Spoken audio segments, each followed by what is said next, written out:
Ay, naku, patay tayo dyan. Ng ilaw? Ay, baliw.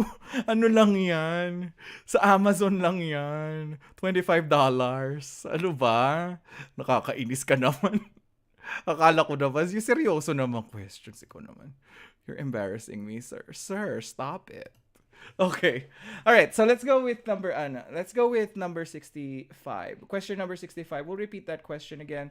Question number 65 is um these are group of plasma proteins that function in innate immunity. I know there are other ones, but because I know there are other ones like interference, we call this tumor necrosis factors, and other ones that are too numerous to say. We'll start. I only started it with this because it's part of the innate immunity, obviously, and complements are indeed part of the innate immunity, which means we don't have to be exposed to a certain organism or to a certain pathogen before we get sorry before we what is going on? Okay, before we initiate an immune response. Okay, so always keep that in mind when you're studying about complements. All right, let's start first with a nice to know question. Can we go to the next slide, please? I think it's a nice to know question. Next slide. Yeah, there we go. Why are complement proteins named as such? Diba? Diba? Ang layo ng questions. There's an importance why I ask this one. This is extremely significant. That's the reason why I ask this. Who can tell me? Um, does it have something to do with complimenting you, like how Patrick complimented the lights? Actually, you can change that the color. Sige, who can answer me that question? Why is the name of why are complement proteins named as such? Sige. Anybody? Medyo mahirap to, Sir Marco. So, tataasan natin yung points. 2 points ang ibibigay ko sa taong makakasagot. Wala. Andrea Nicole.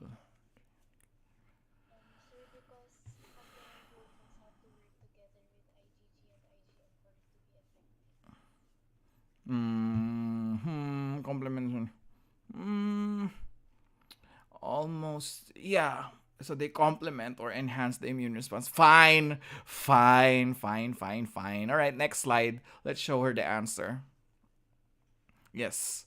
Complements are named based on its functionality in immunity. So basically, they enhance the immune response. Kaya nga kanina sinabi ko, di ba? Immune response, opsonization, yung parang binudburan ng asin. Remember my choco butternut analogy? All right. So that's the reason why complements are named as such. They complement the immune response or complement the immune response. They're not necessarily the one that elicit an immune they're rare. They're most of the time the action is to lyse a particular cell, but aside from that, it also enhances an immune response by allowing antibodies and other cells to be attracted to it. It can be a chemotaxin, it could be an opsonin, anything in the complement system has certain ties to what happens in the whole immune system as a whole, or immunity as a whole rather. Okay. Now let's talk about the next slide, please. Okay, so the synthesis of complement proteins occur mainly in what organ? I think I've said that already. Who can answer that one? 66. Dexter. Hoy, ako ang nagtatanong. ano ba? Ano ba, Dexter, ha? Ginugulo mo ang buhay ko, Dexter. Ako ang nagtatanong, Dexter, ha? Alright, yes, you are correct. You are correct. It's the liver. So, you would say that if you see cases, I like putting case analysis in my questions, right? Valiant, sabi nga ni Valiant kanina, 'di ba? Situational lahat ng questions ko. If you see a question, bigyan ko na kayo ng tip. If you see a question na related sa complement, tapos ang sakit ng pasyente is liver disease, always assume meron akong idadagdag na ano dyan. May complement akong question na idadagdag dyan. Okay? So always assume na related ang complement. So anything related to the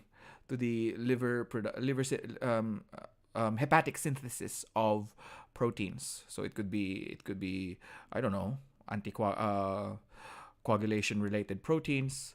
But in terms of serology, most of the time, mga questions ko is associations. For example, patient with traumatic hit and run injury from a car accident, suffered liver laceration. Diba? Automatic, isipin nyo na yun. Dapat tataas yung liver enzymes, tataas yung bababa yung production ng complement proteins at saka ng coagulation proteins, diba? So, dapat ganun na yung pumapasok sa utak natin. Kaya nga dapat back to basics tayo lagi. Okay? Can we go to the next slide, please? Thank you. Marion? Alright. So, what are the main complement proteins? There are 11. We'll go at them one by one. 11. Okay, Marion, let's go to the next slide. Sorry, why is that 3? There's 11, okay? Pero bakit 3 lang yung nakalagay? Kasi para hindi kayo mahirapan, di ba? Factor B, factor D, and C1 to 9. So that's 11, right? C1 to 9. So yun lang yung tatandaan ninyo. 3 bagay lang, di ba? Napakahirap. Pinadali ni Sir Manuel ang buhay ninyo. Nadalian na kayo. 11 yung dapat yung memorize. Imagine niyo, ganun. Sir, i-memorizein ko ba yung sunod-sunod niya in the complement cascade? Yes. One of the questions in the exams is tatanungin yung C3, 2B, BB, mga ganon. Yes, we'll go at it one by one. Don't worry, I'll try to make it digestible for everybody para hindi tayo magkaroon ng word vomit. Alright? I'll try to make it digestible for you guys. Now, next slide, please. Question 68 is, how are complement proteins activated? So there are 3 ways of activating it. Can somebody give me one of the 3 ways? One lang. Isa lang. Parang gusto ko din magkaroon ng electric fan para yung hair ko parang katulad ng kay Lorraine tsaka kay Andrea. Gumaganon yung buhok ko. Nagbibilow. Sige na, go. Question, how are complement proteins activated? So there's 2 people. Dexter again. Let's stop with Dexter kasi puro si Dexter na lang. Si Valiant naman. Sorry Dexter, I know. Si Valiant naman, siya yung pangalawa eh. Sige. Complement activation. Classical pathway. Okay, thank you. Next person is si Valiant na naman. Si James Paul naman. Okay. Ang mga kalalakihan. Ganyan. James Paul. Okay. And then the last one, medyo mahirap. Kahit kahit acronym lang, BY, ang nakita ko. Lectin pathway lang, parang kulang. Claire, sige nga, tulungan mo nga si BY.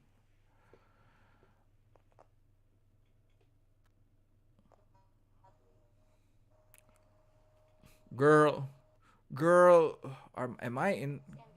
Okay. Girl, I thought I was in. Thank you. Okay. Girl, I thought I was inside the washing machine, girl. You scared the crap out of me. All right. So there's 3 things there's 3 pathways that you will follow or activation. Okay? So binago ko lang ulit yung question. So what are the pathways lang usually yan? Pero it could be complement activation, okay? Or how are fixed complements activated? Kinikeme, tandaan nyo, kinikeme, kulang kayo ha. Ganun yung mga teknikan. Binabago-bago lang ni Sir Manuel yung mga questions. Okay? So next slide, we can see if everyone is correct. Antigen-antibody binding, okay? Endotoxin and lysis, alternative pathway. Lectin binding is another way. So basically, lahat ng sinabi ninyo is correct, but that's basically the summary of what you saw. Classical pathway is basically antigen-antibody binding through the FC portion. Okay? Bacterial endotoxin walls can be the alternative pathway, and lectin pathway is basically the MBL pathway. So next slide, please. 3 main complement pathways. We already answered that, diba? Okay, next question. Next slide, please. So, see? So, yun lang yung kita nyo kung paano ko pinadali. Classical pathway, antigen-antibody pathway. Alternative pathway, bacteria ang nag-activate. MBL pathway is the lectin pathway. If there's something inside the body that has mannose lectin, it will bind complement and will activate a different pathway. Okay, or its own pathway, which is the MBL pathway. We'll talk about the other two later, but we'll focus on the classical pathway. Let's go, Marion. Next slide, please. What triggers a complement cascade? What triggers a complement cascade in the classical pathway? So, what triggers a complement? So sinabi ko na kanina, di ba? So what triggers it is antigen-antibody binding. Okay? Next slide. Antigen-antibody binding. Di ba? Pinadali ko lang yung buhay ninyo para hindi kayo mahirapan. Nadalian na kayo ngayon, Claire. Okay. Bye. Nadalian ka na, bye. Hindi ka nahirapan na, bye. Di ba? I mean, I'm giving you the information in bite-sized pieces para madaling ma-digest, 'di ba? Para hindi tayo magkaroon ng constipation, 'di ba? Patrick, mahirap magkaroon ng constipation. Masakit sa ulo buong araw, no, Patrick? Alam ko maka-relate ka, Patrick. Yung mga kwarto na ganyan, mukhang yan, laging nagkakape yan eh. Kaya constipated yan. Mukhang nag-livestream yan eh. All right. So let's move on to the next topic. Okay? So, what are the C1 proteins of the complement pathway? So, ang dami niyan actually. Pero let's go again with bite-sized pieces. So, QRS. Tandaan nyo lang QRS. Which one binds to the antibody? Which one binds to the next slide. Sorry. So, QRS. Okay, QRS. Always forget. Don't forget C1, then add QRS at the bottom. They form a ring. Basically, they form a ring. Okay, and that Q is basically the first one to bind, and then followed by S and followed by R and S. They form like a ring. Okay, next slide. Okay, so CQ. So we mentioned before. Can you go to the previous slide? Okay, so CQ binds to the antibody, right? Now let's go back and let's go to the next slide. Now the next question is the domains of the antibody that does the C1 protein attached to. So ito na yon, domain. Pinag-usapan natin kanina. 'Di ba? Meron tayong mga domains kanina. So which domain do you think the C1q binds to? For an IgM, it's Dexter.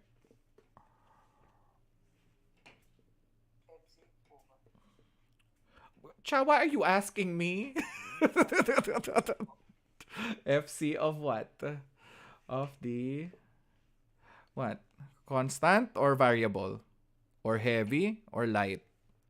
You have to know these things.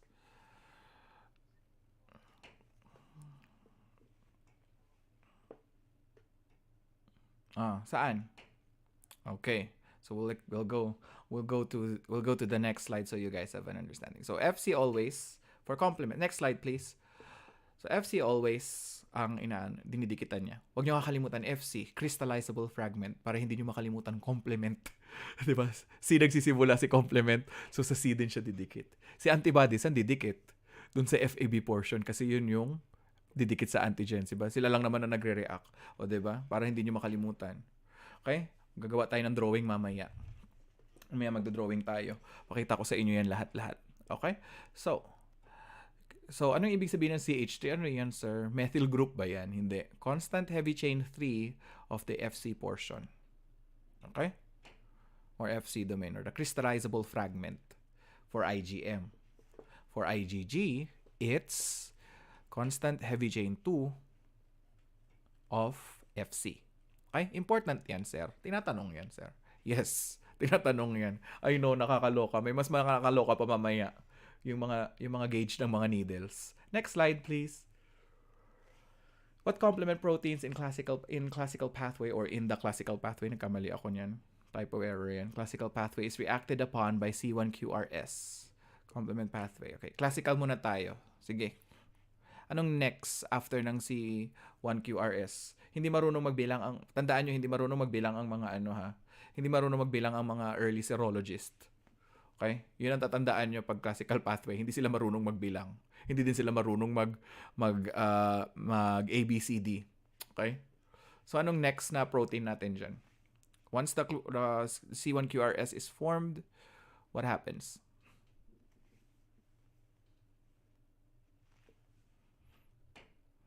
Sige, sino ang ma-activate? Or sino ang didikit pala? Magre-react. Arian, siya yung una ko nakita eh. C4 muna. Isa-isa lang. Bite-sized pieces tayo. C4 lang. Oh, sige, go. Thank you. You are correct. No points because you're partially incorrect. You're partially correct lang. Walang points. Sayang. Excited pa naman ako, Arian. Alright. So, next slide. So, the end products is C4A and C4B. Okay? So, nakita nyo, hindi sila hindi sila magaling magbilang. Okay? C4 agad. Bakit hindi C2, sir? Mamaya, chill lang kayo. Okay? Now, next thing that you need to remember is what happens. Next slide, please. So, meron na tayong C4 na na-activate, di ba? Mag-separate siya into C4A and C4B. Always remember, complements are always attached in two halves, A and B portion. Pag nag-aaral tayo ng complements, okay? There's always an A and B portion. Okay? Except for QRS. Kung pansinin niya QRS kasi siya may sariling mundo yan. Sabi ko kasi hindi marino. So, from starting from C4, okay? Starting from C4, C4, if you look at your books, starting from C4, always remember may A and B fraction lagi Nahati siya sa A and B fraction. Okay? So, mamaya natin balikan yung C4A na yan. Mamaya natin balikan yung C4A, C4B na yan. Kasi, pupunta tayo sa C2 convertase. It will form a C2 convertase. The splitting of C4 convertase or C4 will result in what? Creating a C2 convertase. And what specific complement protein is what that specific complement protein is the C4B fraction. Kaya ang lalabas na sa step 1 natin, so step 1, C1 QRS. Okay? Step 2 is C1 QRS 4B. Magiging ganyan na siya. That is now a C2 convertase. Okay? Or if you're using Henry, si Henry kasi is CQRS C4B para hindi daw malito yung mga estudyante niya. QRS yan na hindi QRS. Okay? Okay ba? Okay? Clear? Okay? Step 2 na tayo. Alright? So we have a C2 convertase na.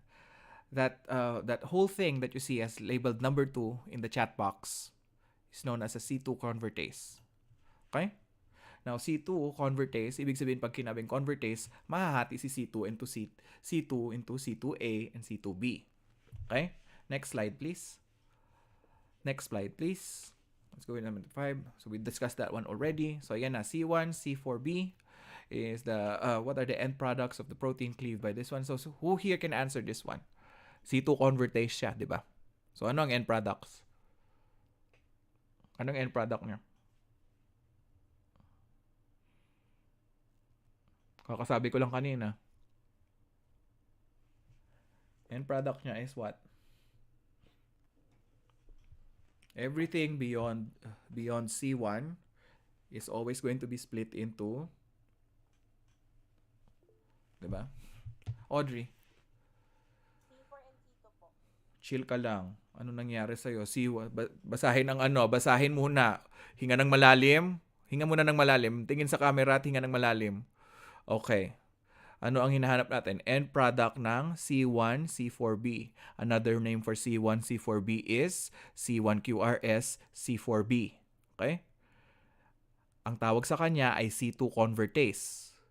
So, ano ang product niya, Audrey?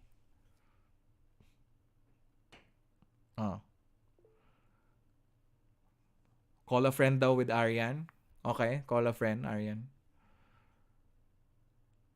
Arian nga, oo nga, raise ka ng kamay. Nagigigil na ako sa'yo eh. Sir, yung QRS C4B? Nope. Kasabi ko lang kanina, C2 convertase na yan, yung nasa harap ninyo. Therefore, Zoe, C2A tsaka C2B. tumpak. Very good. So, nagets nyo? Nagets nyo? Hindi sila marunong magbilang. Mamaya ko kayo bigyan ng shortcut. Ang dami kong keme mamaya. Okay, next slide. Pakita ko sa inyo. Okay? So, ayan na. C2 is cleaved. Kasi nga C2 convertase siya. Gets nyo? Yung C1QRS na yan, C4B, is a C2 convertase. So, ibig sabihin, ang target niya is the C2 protein. What's the action of a convertase? Kanina sinabi ko kanina, it splits a complement protein in half, in two halves. Kaya meron kang 2A tsaka 2B. C2A, C2B. Gets? Clear? Clear? Clear ba? Ganyan nga kayo kung klaro. Okay, kay Bay lang klaro. James Paul, hindi klaro sa'yo ba? James Paul? Hindi klaro, James Paul? Tanong ko lang, sir. Sir, Mm. yung C4B tapos C2A, pwede pong C4B2A. Huy, chill ka lang. Huwag munang isa-isahin natin siya. Yung 4A, pag nag-discuss tayo, kung ano yung kakabit, classical pathway lang tayo, iba pa yung iba ha. Saka nyo pansinin yung iba. Isa-isa lang muna. Pag sinabing ano ba to? Nawala tuloy ako. Pag sinabing 4B lang muna. Yung 4A fraction, huwag nyo pansinin. Mamaya na yun. I think that's in an alternative pathway. Bayaan nyo muna siya. Okay? Classical pathway lang tayo eh. Chill lang muna kayo. Okay? Alright. So, punta ko na ako sa chat box ulit. Type ko na. Nasa step 3 na tayo. Step 3. C1, QRS, C4B. So, sino ang kakapit? C2 will combine. Sir, pinahirapan naman kami nito. 2A naman ngayon. C2A na ang kakabit. Okay? So, nahati si C2. Si C2 ang kakabitan. Yung C2 convertase, kakabitan din naman siya. Convertase na siya, magiging convertase pa ulit siya. Okay? So, ito na yung end product ninyo. Okay? Step 3. Okay? Or you could use the shorter version, C1, C4B. Pero kung shorter version ang ginamit nyo, hindi nyo siya ma-understand. Mahihirapan kayong i-understand. Kaya lagi kong inaano yung longer version. Just for you guys to understand and to digest it. Which is a C3 convertase. O, diba? C3 convertase. O, balik tayo kay Audrey. Dahil meron na tayong C3 convertase, ano na ang end products natin ng reaction na yan? Oh, babalik ako kay Audrey. Audrey, ano na? Meron, nandiyan na sa harap mo. Nasa harap mo na, Audrey. Ang sagot, ano na ang end products mo? Ano po, yung C1, C4, C2, Sasakalin ko si Audrey talaga eh. Hindi pa din na-get si ano. Sige, Zo. Sige, tulungan mo ulit. Makinig ka sa sinabi ni Zo. C3A tsaka C3. Oh. Gets mo? Pag tinanong ko kung anong end product ng C3 convertase, ang end product niya, yung complement protein din niya. Pero magiging A or B lang siya. Gets? Gets na, Audrey? Mamaya meron pa susunod. Tatanungin ulit kita. So, na-gets yun na. So, sa tingin nyo, sino ang kakabit? C3A or C3B? Next slide, please. Kasi yan yung next question. Sige, next slide pa. Complete composition tayo. C3 convertase. Ayan. Pinahirapan kayo. Ayan yung nasa 3 sa chat box ninyo. Bakit sa ibang libro inaalis si C4A2B? Para hindi mahirapan yung mga tao. Pero I always urge my students to understand the long version first before they rely on the short version, kasi mahihirapan kayong intindihin. Basically, it's just a protein molecule that just adds additional proteins, C2. Ganito siya. Shortcut na tayo. Ganito na siya. Ito na yung number niya. 1, 4, 2, 3, then 5. Hindi marunong magbilang ang mga serologists. Hindi din sila marunong mag ABCD. Ganun lang yun. 1, 4, 2, 3, 5. Gets nyo na? Naintindihan na, naging klaro na, Claire. Kasi gumaganyan-ganyan si Claire Gono eh. Ganyan si Claire Go, no? So, pag tinanong, kasi isa sa mga questions ninyo, eto, ililik ko na yung isa sa mga question ninyo, ha? A patient is unable to produce C3 convertase. Which of the following complement proteins is considered as a C3 convertase? Oh, ganun nga. Ibibigay ko sa inyo yung mga nandyan sa chat box ninyo. Kaya gusto ko one by one iisa-isahin natin. Okay? Okay, next slide. Okay, so, what complement is cleaved by C14B2A? O, long version muna tayo. Sinong pwedeng magsabi sa akin kung ano ang long version yan?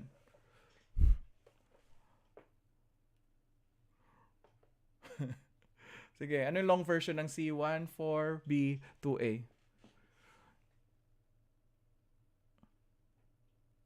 Paki... Oh, Zoe.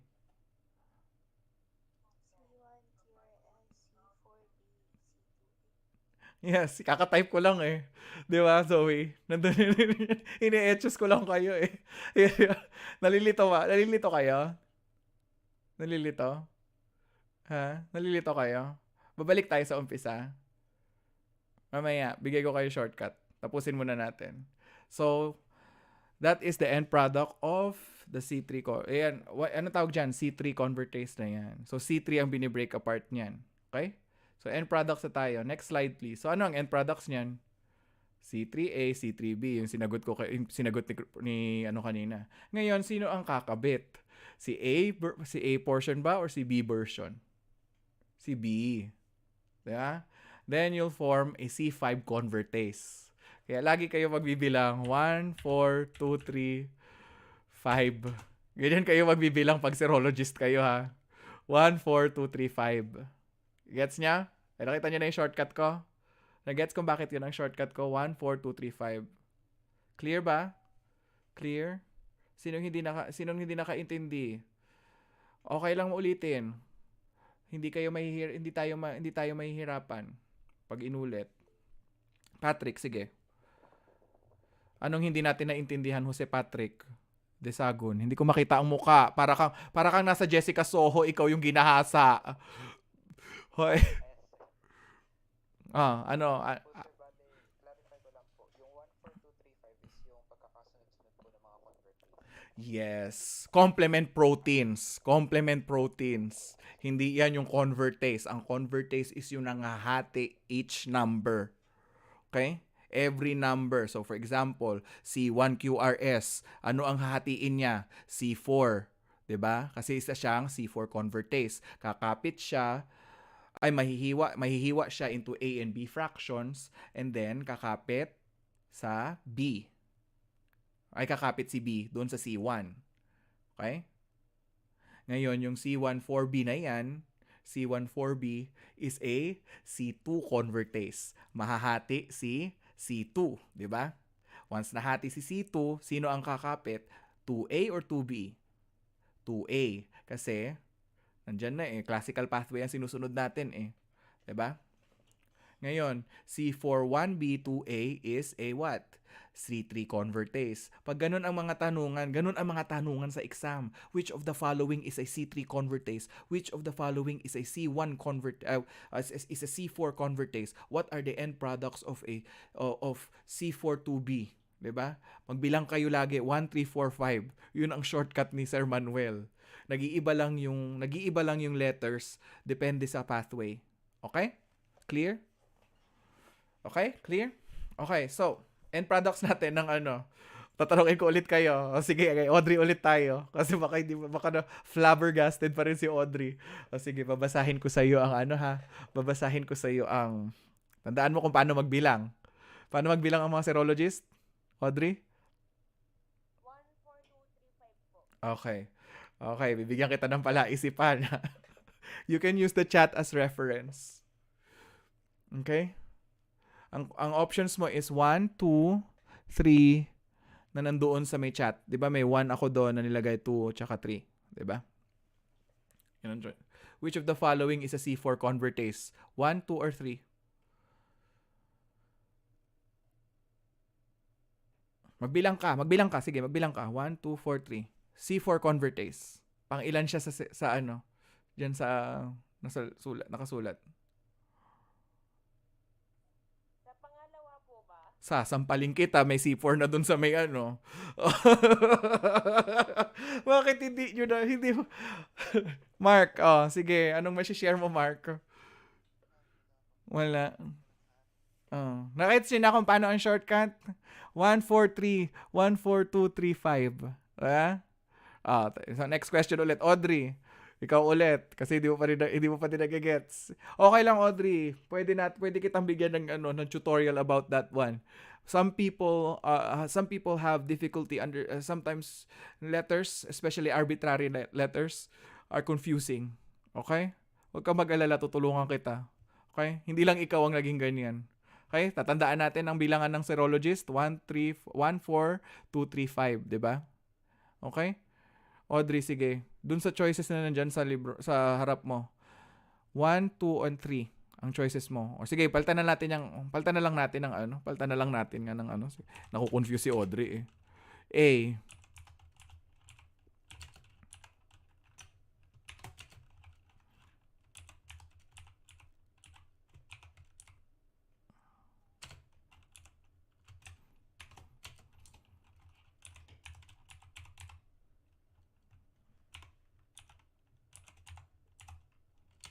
Okay. Okay. Given the choices, Audrey, which one of the choices is a C3 convertase? Magbilang ka muna. 1, 4, 2, 3. 1, 4, 2, 3.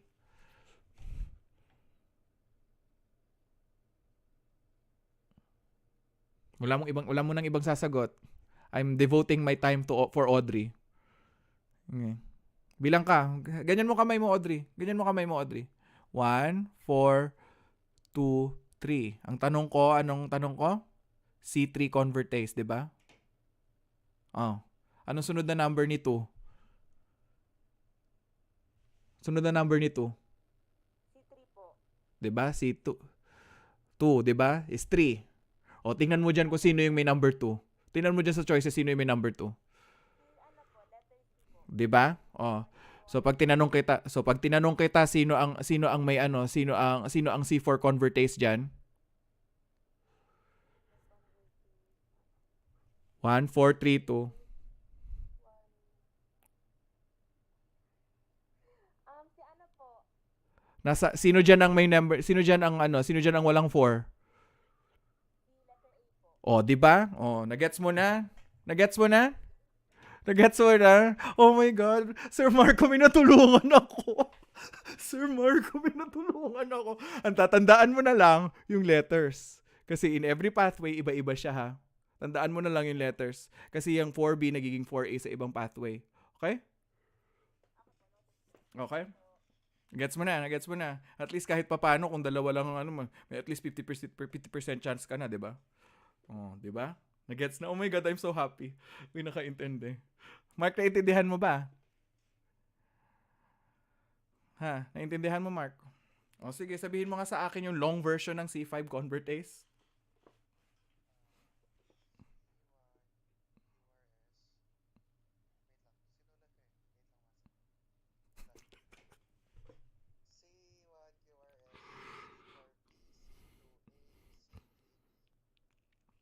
Sasampalin kita, Mark. Ito sinulat mo pa. Nandiyan na sa may harap mo. Nandoon sa... Ayan. Tingnan mo yung nasa may slideshow. Pero you're correct. Yes. You're correct. Sa harapan. Ikaw talaga, Mark. Okay. Alright. So, next slide, please. Moyo, nakakaintindi ka? Naintindihan mo? Explain ko para sa'yo. Naintindihan? Okay. C5 convertase. Okay. Forms what end products? Ayan na tayo. Anong susunod na number, sir? Hindi marunong magbilang ang mga serologist, sir. Who can answer that one? 6 ba, sir? Or baka 9? Anong susunod na number? Sige. Hindi marunong magbilang mga serologist eh. Sige. 6 ba? Yes or no? Oh, di ba? Nakaka-etchos. Na-etchos si Audrey. Okay. So, next slide, please. Alright. Alright. 6. Tapos sunod-sunod na siya. Wag na kayo wag alala. Sunod-sunod na siya. Pinahirapan lang kayo dun sa sa first 5 numbers. Okay? Tandaan ulit. Mic, mag-alis ng mag-mic on lahat. Bilang tayo sabay-sabay. Paano magbilang ang mga serologists?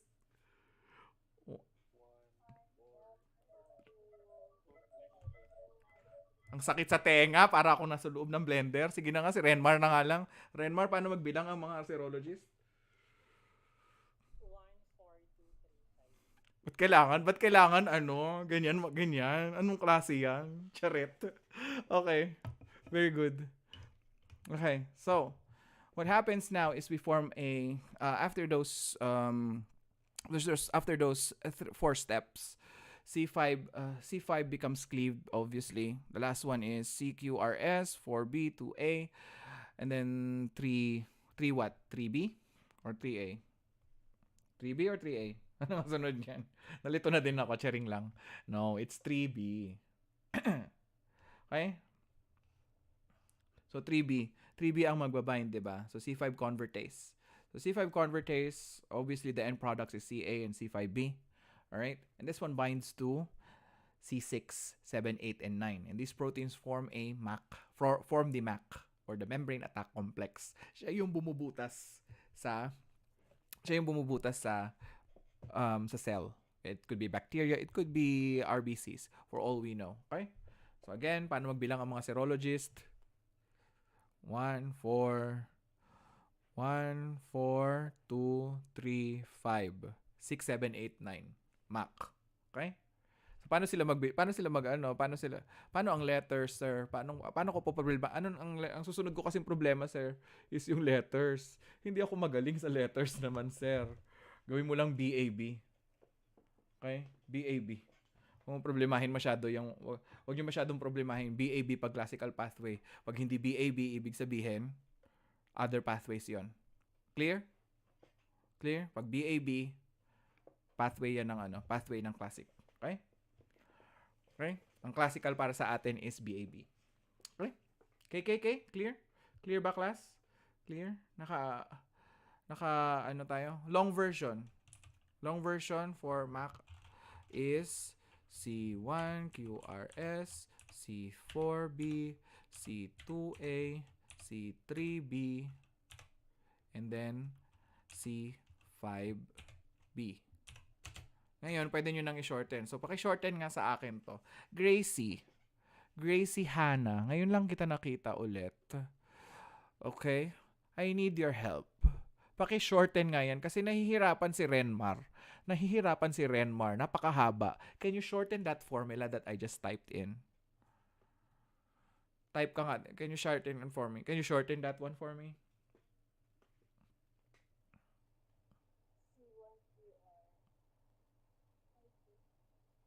Shortened version na sinasabi ko. Shortened version ang sinasabi ko, ha. That is a membrane attack complex. Sige, type mo na lang. Okay, shortened version, ha. Pakibilisan. Inom lang ako ng boba tea. Charet. Inom lang ako ng boba tea.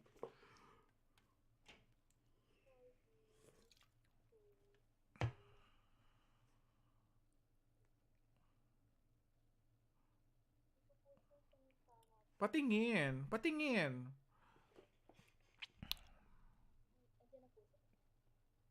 Kulang ang 5B. Oo, kulang ka ng 5B. Pero anyway, C1 4 2 okay? That's actually the shortened version. What she's missing is C1 4B 2A 3B 5B. Yan. Okay? So alam nyo na, next time pag tinanong kayo, next time pag may case analysis akong binigay, tinanong kayo ng convertase, alam nyo ang isasagot ninyo na, no? Okay? Okay? Alright. Clear na? Next slide, please. Alright. Pathway naman tayo. What triggers the alternative pathway? Patay tayo. Ano yung sabi ko kanina with Q65? Bacteria. Yeah. Or so sinong bacteria ang nag-activate? Sige, yan. Yan ang mga magandang question. Bacteria lang ba? Pwede din naman ng yeast. Pwede din naman ng venom, di ba? So, we have bacterial endotoxin, okay? Yeast cell wall, and cobra venom factor. So, can you please go to the next slide, Mr. Moderator? Yes. So, we are correct. Okay? Bacterial endotoxin, yeast cell wall, maghiwalay yung cell wall, and then cobra venom factor. So, yun yung mga pwedeng mag-activate. But we want to talk about bacteria. Okay? So, the start of that one, before we talk about bacteria, by the way, paano ba na-active? Ano ba ang nag-i-start ng alternative pathway? Kasi si alternative pathway, it's quite different. It doesn't start with C1. It starts with C what? Audrey. Ayan ka na naman, Audrey. Oh, okay. Medyo malakas. Medyo nabingi ako. Pero okay lang yan. At least tama ang sagot. Okay? So, it starts in the C3 complement protein, right? Pero what particular action? It's, next slide please. Next 2 slides pala, sorry. Ayan. It's spontaneous hydrolysis. And bacterial endotoxins, yeast cell walls, and venom or cobra venom factors can spontaneously hydrolyze C3. Now, let's go to the next slide. Ayun na naman. Ito na naman tayo. Which complement proteins are involved in the pathway, in the C3 path, in the alternative pathway? There's 2. Okay? Who can give me the 2 proteins involved in the alternative pathway? Jeremiah, Angelo. Factor B and factor D. Very good. Okay. Let's see if he is correct. Can we move to the next slide, Moyo? Wonderful, wonderful, wonderful, wonderful. Now we'll explain what factor B and factor D will be in a few minutes. Okay, let's go to the next slide. We know. Okay, so what hydrolyzed C2 hydrolyzed, meaning which one of the two fractions is affected? C3A or C3B ba? Okay. Mel, C3B. Very good. Very good. And what's the function of C3B? It binds to what? Factor A? Ay, factor B or factor D? Gwendolyn. Factor D po. Very good. O, 'di ba? Sunod-sunod lang, sunod-sunod. Hindi talaga sila marunong magsunod sa proper literary or sorry, alphabet, no? Pinapahirapan nila 'yung sarili nila, no? Okay. So now that we'll go to the next slide, please. Thank you. Okay. So these two will bind together. It will form a C3b factor B complex. Can we go to the next slide? Now, I have another question then. What complement protein in the alternative pathway cleaves C3b factor B complex? So ayan na, alternative pathway na tayo. Naku, pinahihirapan talaga ako. Ano naman ang magki-cleave sa kanya? Okay. What will happen? What will happen? What will happen? Okay. What cleaves these two things? This factor B. Or sorry, what cleaves this complex that you formed? Gwendolyn. Sir, try lang po. So, yung nag-cleave po is yung factor D. Very good. Very good. And what are the end products? That's the next question.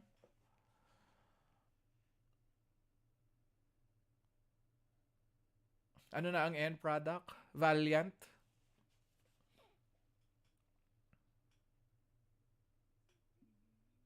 Taray, binibini. Yes. C3, binibini. Oh my God! Ngayon lang ulit kita narinig. Alam mo, kahit isang beses ka lang makasagot ng tama. Proud na proud ako sa'yo, anak. Oh my God, anak. Anak. Gusto kong bigyan ng award si anak. Anak. I'm so proud of you. Renmar, wag ka mag-ano. Ikaw susunod, Renmar. Wag ka mag-alala. Ikaw yung second ampon ko. Wag ka mag-alala, may suki card yan. Mas angat ka dyan ng konti. Mas angat ka dyan na, mas maganda lang sa'yo yan, Renmar. Kasi ano yan, nag-ano yan. Ikaw kasi blossoming into ano. Wag ka mag-alala, ganyan din ang itsura mo dati. Ganyan din itsura, katulad mo din ang itsura niyan dati. Ngayon lang yan gumanda. Bigyan ng loyalty award. Wag. Ayoko na makita sa susunod yan. Diyos ko, baka mamaya mag-drop na yan. No. Nako. Renmar, pagka nabigyan ka ng loyalty award, ganyan na din ang ganda mo, Renmar. Kaya mas maganda maintain na lang natin na ganyan na. Okay. So the end product is C3BBB. Okay, tatlong B. Nakita nyo pag may BAB. Okay? Nakita nyo pag may BAB, classical pathway. Pag puro B, ano na siya? Alternative pathway. Huwag nyo pahirapan ang sarili nyo with letters, okay? Alright? So, end product is C3BB. Okay? So, ano ba kasing action ni factor D? Pinapahirapan niya tayo. It cleaves factor B. Okay? So, parang nakasingit lang si factor B. Pag hinati niya yan, mahati si BA. Lilipad si BA. Ang maiiwan lang is si B. Okay? Tama si Valiant. I'm so proud of you, anak. Okay? Alright. Alright. My next anak. Next slide, please. Okay. So, what is the other term? Anak. Number 2. Renmar, ikaw yon. If that's not clear. What's the other term for C3BB? Okay. C3BB. Ay, ano si Bay? Pumapalag si Bay. Sige nga, Bay. Anong tawag na dyan? C3 convertase. Babalik na naman tayo ng C3. Double check mo notes mo. Feeling ko tama ka, pero namali ka lang ng basa. Ano ba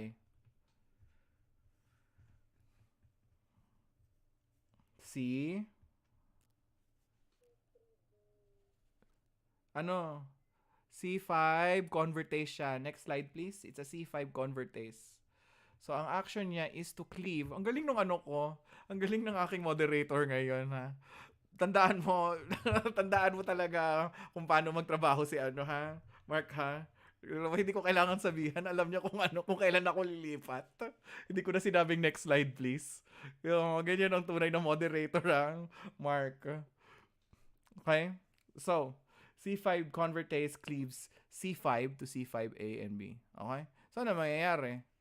Anong pakialam natin, sir? Papakialaman natin si C5B. Common pathway ang tawag nun. So, anong kakabit kay C5B? Sige. Audrey.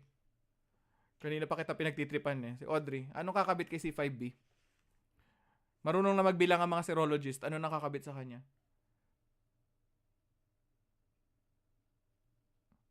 Hindi ko marinig, Dai. Hindi ko marinig.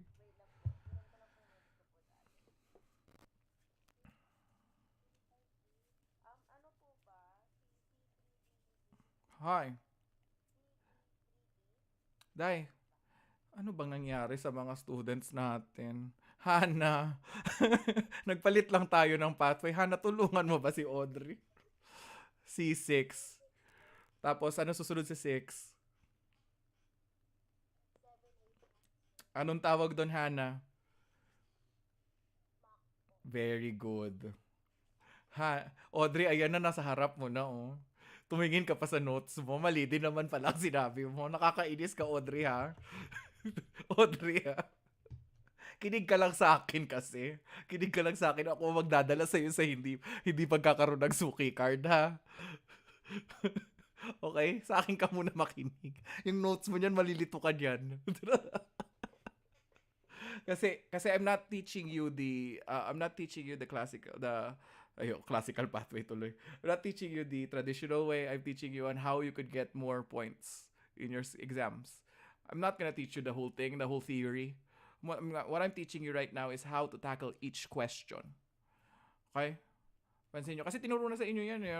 Baka mamaya pagalitan ako, Sir Marco, bakit mo pinapakialam ang trabaho ng ano. Tinuturo ko sa inyo kung paano nyo sagutin ang bawat question. Seminar na to, friends. Okay? Hindi na hahawakan ni ma'am or sir ang kamay ninyo. Ang ano nito kasi ang end stage ng life cycle natin is either you get a suki card or you pass. Di ba? Okay? Sino gusto na suki card? Audrey, gusto mo suki card? Yes or no? No, di ba? Valiant, ayoko na ikaw makikita next. Okay? Gumanda ang anak ko. Gumanda talaga ang anak ko. Sir Marco, do you agree? Segi, do you agree? Hindi. Hindi siya gumanda sa mata kasi. It's fine. It's fine. Eh di ba kaya nga bumagsak dahil na-break? Tapos na-inspire na naman. Alam ko sa'yo, tigilan mo na yan muna. Tigilan mo na yung Inspired yan ngayon, sir. tigilan mo na yung kaka-open ng app na G. Nagsa-start sa G ha. Tigilan mo na yan. Ha? Tigilan mo na yan muna. 2 taon lang. Please lang. Okay? Iyahin mo ako. Ngayon lang ulit nag-open. Charit. Charit. Charit lang. Alright, next slide please. Okay? So pag tinanong kayo, bigyan si Valiant ng platinum membership. Hoy, gold member muna. Naalala mo yung student natin, sir, na may platinum membership. Yes, that's true. May platinum membership kami. Gold muna. Loyalty rewards. Suki rewards pala muna. Then gold membership and then platinum. Meron kaming mga students na umaabot ng ano. I have friends who are platinum members actually sa MCU. Okay? So, that is a C5 convertase. Alright. Balik nga tayo sa taas ko. Sorry, nawala ako kasi na-distract ako sa ganda ni Valiant. Ayan. So, common pathway siya. So, when we say common pathway, ayan na yung 6, 7, 8, 9, which is the formation of, anong sabi mo last kanina, Hana? The formation of that ring, which is, very good. Very good. Okay? Nakaka-follow pa siya. Alright?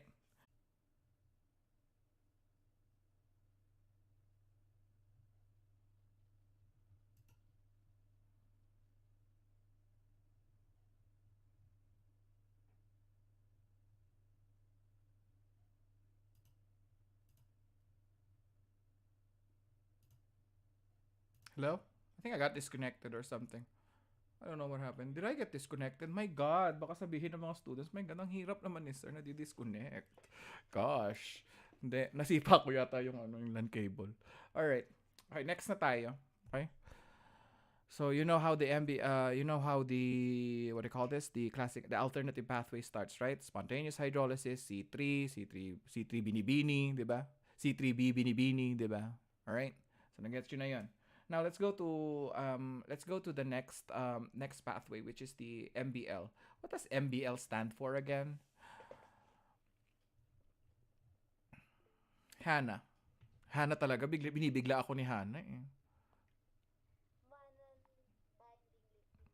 Okay, or you could say mannose binding pathway or lectin pathway. Thank you so much. That is correct. Thank you. Can we see the organisms? Next slide, please. So Neisseria, Salmonella, and Candida are organisms that activate that pathway. You will notice that Neisseria and Salmonella, they are gram-negatives, right? And they have like what? What does how does a gram-negative organism differ from a gram-positive organism? Anong meron at wala sa gram-negative? Wala silang. Ako, nakalimutan na nila. Zoe. Hoy, chill ka lang. Chill ka lang. Gram-negative ang tinatanong ko in general. Anong wala? Pag nag-gram stain tayo, ano ang wala sa kanila? Hoy, ano yon? Mycoplasma ureolyticum yun at saka Mycoplasma pneumoniae yun, yung walang cell wall. Anong meron? At wala. Gram negatives have what? Gram positives have what? Ako, assignment ko na lang sa kanila, Sir Marco. Nakalimutan na nila, basics nga tayo, 'di ba? Ang theme ng klase natin is basics. Okay. James Paul, raised your hand. What are napindot lang? O sige. Peptidoglycan. Is that present in gram negatives or gram positives? Gram pass po. Gram pas. So wala silang peptidoglycan, 'di ba? Okay? So sugary ang ano nila. Peptide. It's a mixture of proteins and glucose. So ang gram negatives more on carbohydrate rich sila. Kaya nga may mannose sila, 'di ba? Candida also is almost plant-like. Or what we call it. There's a fine line between fungi or yeasts that makes them almost the same as plants. Okay? So, yun ang tatandaan natin. Okay? Next slide, please. Neisseria, Salmonella, and Candida. Okay. So, who is that? Can somebody mute their... Alright, thank you. I'm feeling like I'm inside a microwave. Every time somebody opens their hopefully whilst I'm speaking I'm not I'm making you guys feel dizzy na parang you feel like you're inside the microwave, but apologies if that happens. All right, so what protein binds with mannose or glucose in bacterial cell wall which initiates MBL? Napakadali. Baliktari, mannose nga mannose binding associated serine protease or the MASP. Okay? This one is different. Okay? This one is different. Its action is to form a C4 and C2 convertase. Can we show it on the next slide? Tingnan ko kung tama pa ba ako, kung nakalimutan ko na. Okay? So, sa classical pathway, kailangan pa tayong dumaan dun sa mga steps, di ba? Dito, MASP lang, hydrolyze na yung C4 and C2 convertases. Okay? Now, we go to the next slide. Anong mangyayari? What is the C3 convertase in the MBL pathway? Naku, ayan na naman tayo. Magtatanong na naman si Sir Manuel. O sige, C3 convertase. Sige, balikan natin. Ang una natin, C4. C3 convertase natin. Sige. Ano ang C4? Ano ng path natin? Sige. Give me the answer, James Paul. C4B, C2A. Very good. Tanyo, Bob pa rin, di ba? Bob pa rin. Okay? So, ano nang next? Sino ang kakabit sa kanya? C3A or C3B? Next slide, please.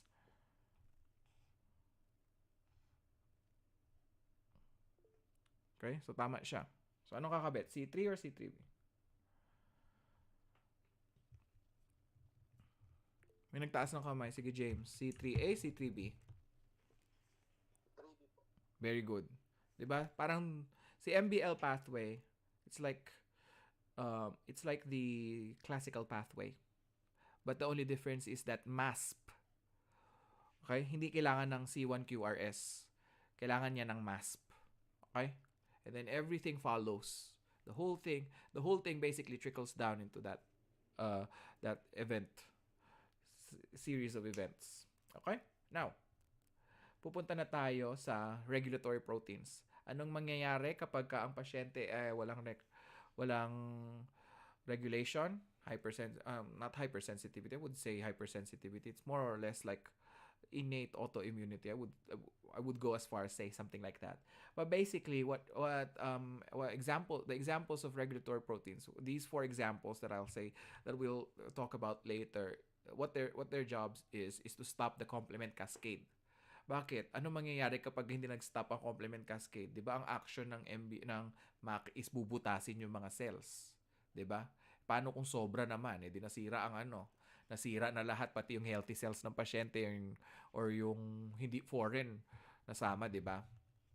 Okay? So that's basically a form of autoimmunity or innate autoimmunity, not the cell-mediated autoimmunity ones that we'll talk about in a few minutes. Okay? C1, the first one, next slide please. The first one is the C1 inhibitor or INH. factor I, S protein, and DAF. What does DAF stand for? DAF. Sherwin. Ngayon ko lang nakita to si Sherwin ah. Sherwin, hindi ko pa nakikita mukha mo. I need to see your face. Ay! Oo. Okay. Wonderful. Akala ko anong DK as in D and K, Donkey Kong. No, I thought I misheard you, okay? So decay accelerating factor. That's correct. Okay?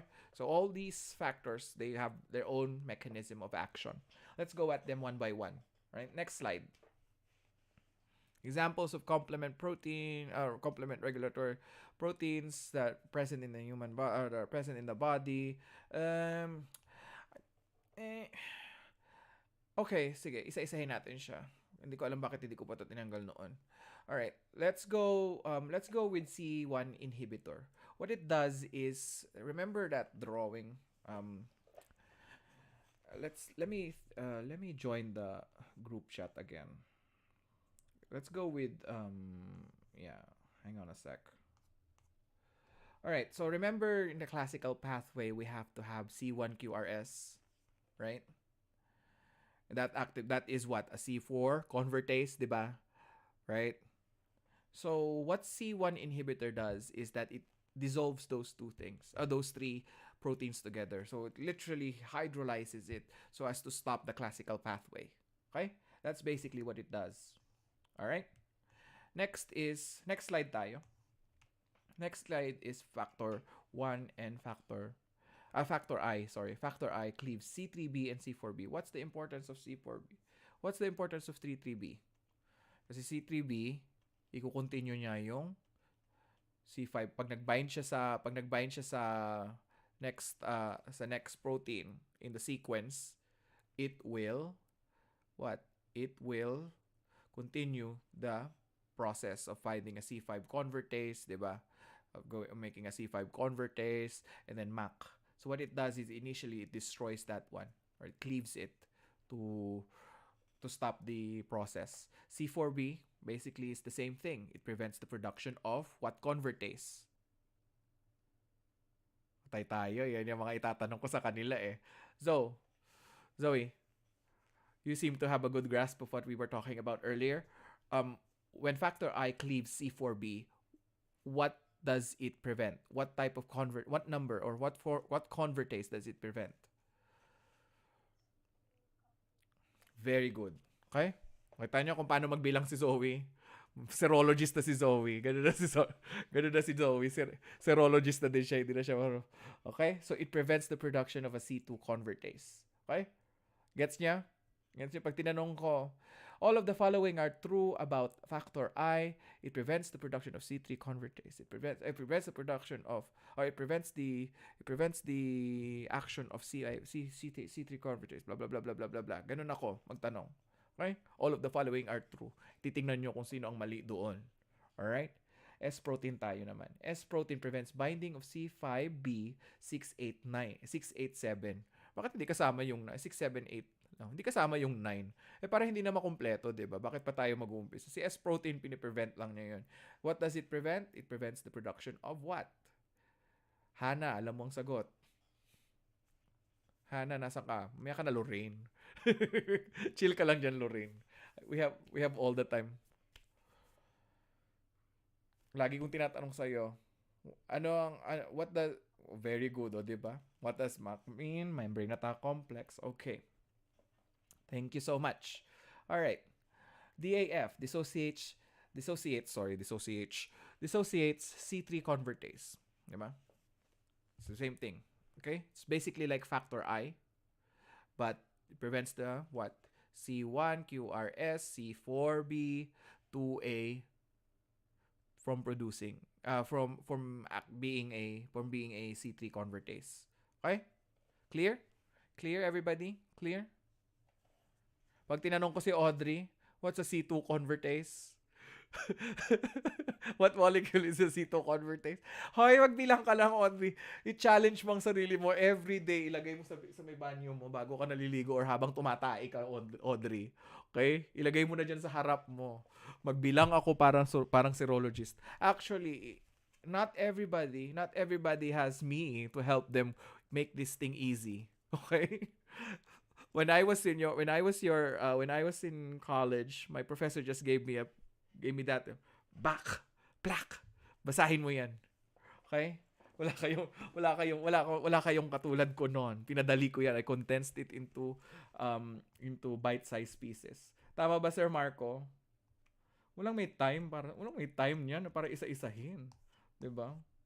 Okay. So, I think I can summarize everything with you in a couple of drawings. I suppose.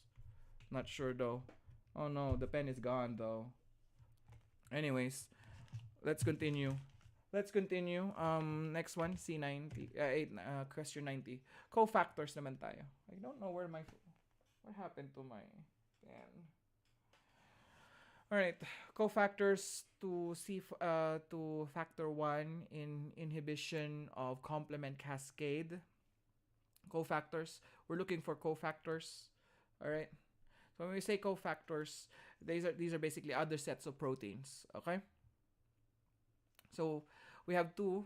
This includes factor H and factor H and C4 binding protein. Okay. So we have factor I, and in between those, so we have factor H and C4 binding protein.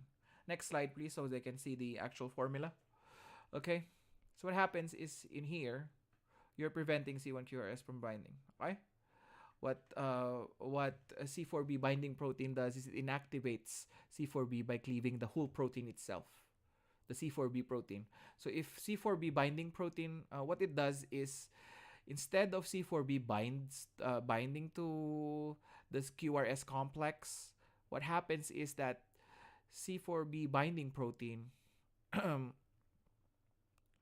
C4b binding protein binds to C4b para hindi na siya kakapit dito. Okay? So that's why you have these two things. Okay? C3b is going to be cleaved by factor H. Okay? And thus it forms this one. Clear?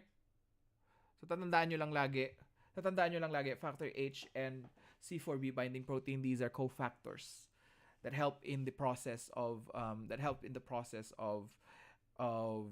inhibiting the extent of inhibiting the actions of the complement cascade. All right. Another name, let's go with the next slide. Another name na ba tayo? Yeah, di ba? Alam ko talaga yung sunod-sunod. Another name for protein S. Okay. Kim. Khim. Kim. Let's see. Is she correct? Can you help me out here? Vitronectin. You are correct. Okay. Not a lot of students are paying attention to the other names. Sometimes ilalagay ko yan. Others, but not in the way you expect. Okay? All right. So that's correct. Now, we've already went to 92. All right, this question was asked earlier. Somebody answered the question. It's, I think, James Paul. I'm not sure, or Sherwin, but it's decay accelerating factor, and that's basically what it does. All right, it accelerates the decay. Sorry, no, not really. It has some other functions that are not involved. Hence the name. Okay, it has some actions that are not involved in the complement cascade. Now we move on to deficiencies in the complement cascade. That's starting in 93. The most common deficiency in the complement cascade is what? Who here can answer this one? This is basically a statistics question. I think in many books you can see this one. Mel. Ngayon ko lang ulit narinig si Mel. Oy, wait lang. Tanongin mo na. The most common cause of deficiency muna tayo. Mamaya na, advance man tayo sa lupus. Chill ka lang. The most common deficiency muna. Ang tinatanong dyan is what protein? Complement protein. Gracie. I think I saw Gracie. Sorry, Gwendolyn pala. Sorry, Gracie. Gwendolyn muna tayo. C2, yes. C2 ang most common. Okay? C2 ang most common. E pag wala tayong C2, ano ang may inhibit natin? Which pathway is inhibited? Balikan natin si Audrey. Audrey, wala mo na magtataas ng kamay. Alam ko yung iba may sagot na eh. Audrey. Audrey? Audrey, kung nasaan ka man. O sige, punta tayo dun sa anak number 2 ko. Nasaan si ano? Nasaan si Renmar? Renmar. Yes. If you don't have if you lack C2 proteins, anong pathway ang affected? Classical. Nandyan sa harap mo ang C2 protein. Chill ka lang, wait, patapusin muna ako. Walang galang sa magulang. Ako ang ina mo. Patapusin. Respeto. Charet lang. Okay. So if you're deficient with C2, which pathway is affected? Classical, alternative, or mannose binding lectin pathway?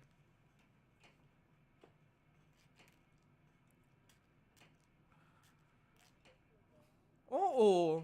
Bakit kine-question ang sarili? 'Di ba? Tingnan mo yung notes mo. Meron bang sito? Nakakatakot ba ako? Nakaka-intimidate bang ganda ko? Nakaka-intimidate. Charit. Okay. So, we move on to the next slide, please. Thank you. We move on to the next slide. So, a deficiency in DAF causes what? Or decay associating factor. And by the way, I need you guys to know what the meaning of MERL is because I didn't add it there. So a deficiency in DAF causes what? What disease? So I'm asking you guys what disease this time. Kim? Hemoglobinuria. What type of hemoglobinuria? There are several types of hemoglobinuria.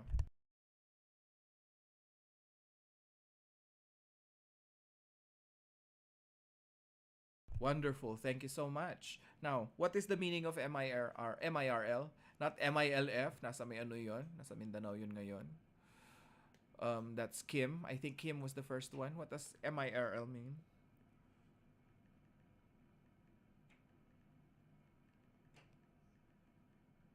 Kim?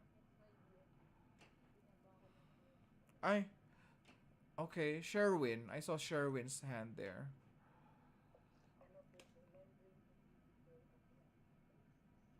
Membrane inhibitor of reactive lysis. That is correct. Okay, so if you have time, Marion, I'd be very thankful if you add that later. Membrane of inhibitor reactive lysis. Okay? All right. I think you can Google that. I think most of you guys are raising your hands because you Googled it. Na, charit lang. Kayo talaga. I believe in you. Alright? Believe in yourself. Alright. Now, move on to the next slide, please. So this is our next topic. A lot of questions comes from this question. A lot of questions in the board exam stem from this question. Actually, I've heard a lot of people I've heard a lot of people get this type of questions, set of questions in their exams. So,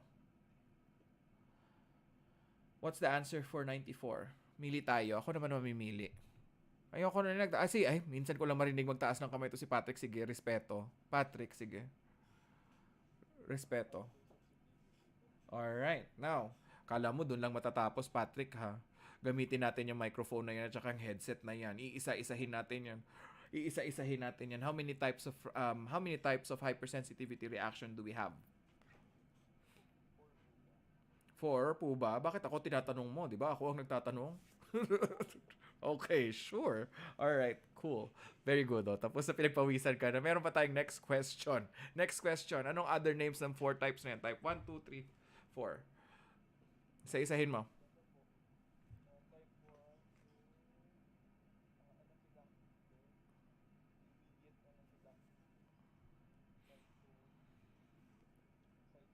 Mm-hmm.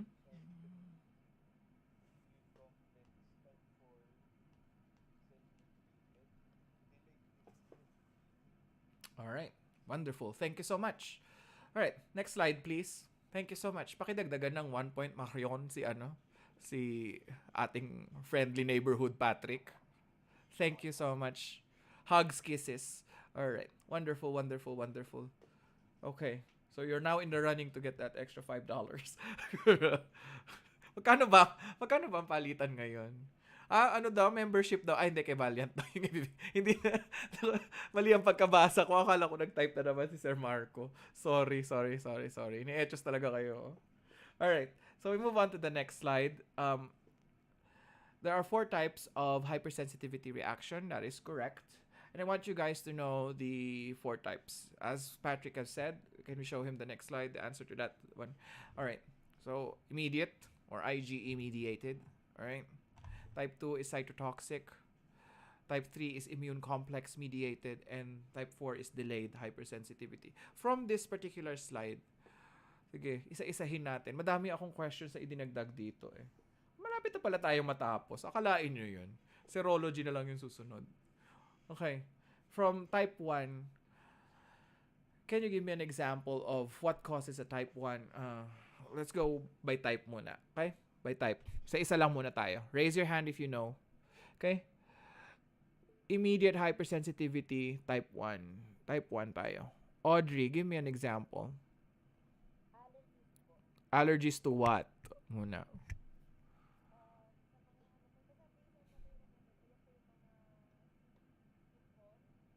Girl, sipon.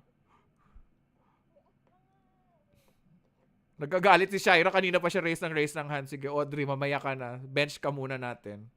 Audrey, ano yan? Audrey? Ay, si Audrey tuloy. Shaira, sorry. Shaira, ano ulit?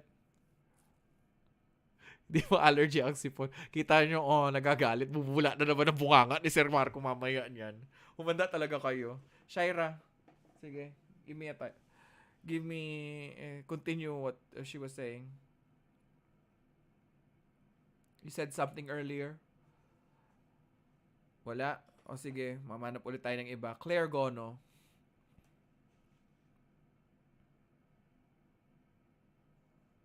Insect bites po. Very good. Very good, very good. Meron akong important question about insect bites later, but let's go. What about for type 2? Who can give me a type 2 one? Dexter. Dexter was the first one that I saw. Okay, very good. What type muna? Magbigay ka ng type ng ano? Transfusion reaction. Sige, magbigay ka sa akin ng transfusion reaction. What causes transfusion reactions pala? Sorry. Give me. This is an advanced question, I know. This is from blood banking. But what causes an transfusion? Oh, really? Well, I do agree. And I believe I do believe that he's not gonna get from my assessment, from my initial assessment, students that are very participative like Dexter, they usually do well in the exams. So what causes a transfusion reaction, Dexter? Just a vague. You could give me a vague example. Gwendolyn is raising her hand, so she might be able to help you. Gwendolyn? Plasma concentration po. Wait. Okay. I think, yeah. If it's present in the plasma, it's concentrated in the plasma. Yeah, it does. But from where, right? From an incompatible donor, diba? You get a transfusion reaction because it's incompatible. That is a type 2 hypersensitivity reaction. All right? Now, type 3, immune complex mediated. So it means it's forming immune complexes and it gets deposited and it causes a lot of problems with the patient's cells. So, give me an example of a type 3 hypersensitivity reaction. First person that I saw is Ariane Dorothy Kiambao. Sir, SLE po. SLE. Very good. Wonderful. We're gonna talk about that later, okay? Nagbago ng outfit si Renalyn. Napagod na si Renalyn. Ngayon ko lang ulit nakita si Renalyn. Hi, Renalyn. Alright, what about type 4 hypersensitivity? Lorraine. Graft versus host disease po, sir. Okay, medyo advanced, pero okay. I was going to say poison ivy, but sige, all right. Gusto na social. All right, fine. Thank you. Okay, let's move on to the next slide, please, Mr. Moderator. Thank you. Immune mediators naman tayo of each type of hypersensitivity. Pakidagdagan ng question mark yan. Ako, kinakabahan ako talaga. Ito yata yung nagmamadali yung secretary ko nung tinatype niya yan. Okay? Immune mediator for type 1 muna tayo. Immune mediator. Meaning it's the antibody or a cell inside the, or a cell. Immune mediator for each type of hypersensitivity. Type 1.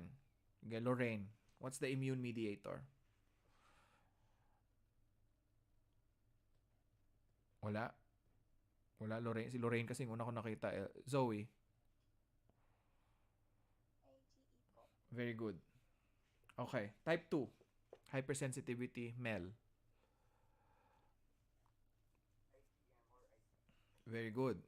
Because you can get a transfusion reaction from either type, from either classes of the antibody. It could be from the gamma globulin or the mu globulin. All right. Type 3. What is the immune mediator? Kim. IgG or IgM. Very good, because you answered SLE, or somebody answered SLE earlier. It includes the two immunoglobulins also. Wonderful. What about type 4 hypersensitivity? I saw Patrick raise his hand. What's the immune mediator? Patrick raised his hand. He didn't answer. I feel so sad. Very good. Wonderful, wonderful, wonderful. All right. Now we can move on to the next type. With the next slide. Everybody answered correctly. Yay! Clap, everybody. Y'all are doing so well. Y'all are doing so well. Okay? Wonderful. I love it. Bronze member daw. Grabe naman to si Sir Marco. Sino yung bronze member na bibigay? Si ano? Sino yun? Si Dexter. Dexter, grabe, tinatakot ka ni Sir Marco. Dapat i-prove mo siya na mali siya. He is mistaken. Okay? Next slide, please, kasi nasagot nila. Tama naman sila lahat. Alright? Hypersensitivity that involves complement fixation. Which types involves complement fixation? Little Zoe. Type 2 and type 8. Yes, very good. Can you give me a brief example? Can you give me a brief explanation as to why that does that? Kasi, Dexter? For complement fixation po, we use antibodies such as IgG and IgM po. They are the only ones that are capable of complement fixation. Thank you so much, Dexter. I think that's what you wanted to say. Is that what you wanted to say? Say a thumbs up if that's what you wanted to say. All right, wonderful. Okay, so at least you have a full grasp of what I am asking you. What's the reason why we went to the basics? Because we are now at the advanced stages. Hindi nyo napansin, no? Nabigla lang kayo. Bigla na tayo nandun sa advanced stages na ng mga questions. So ready na ako magbigay ng mga hard questions na Sir Marco. Kasi may nakakasagot sila eh.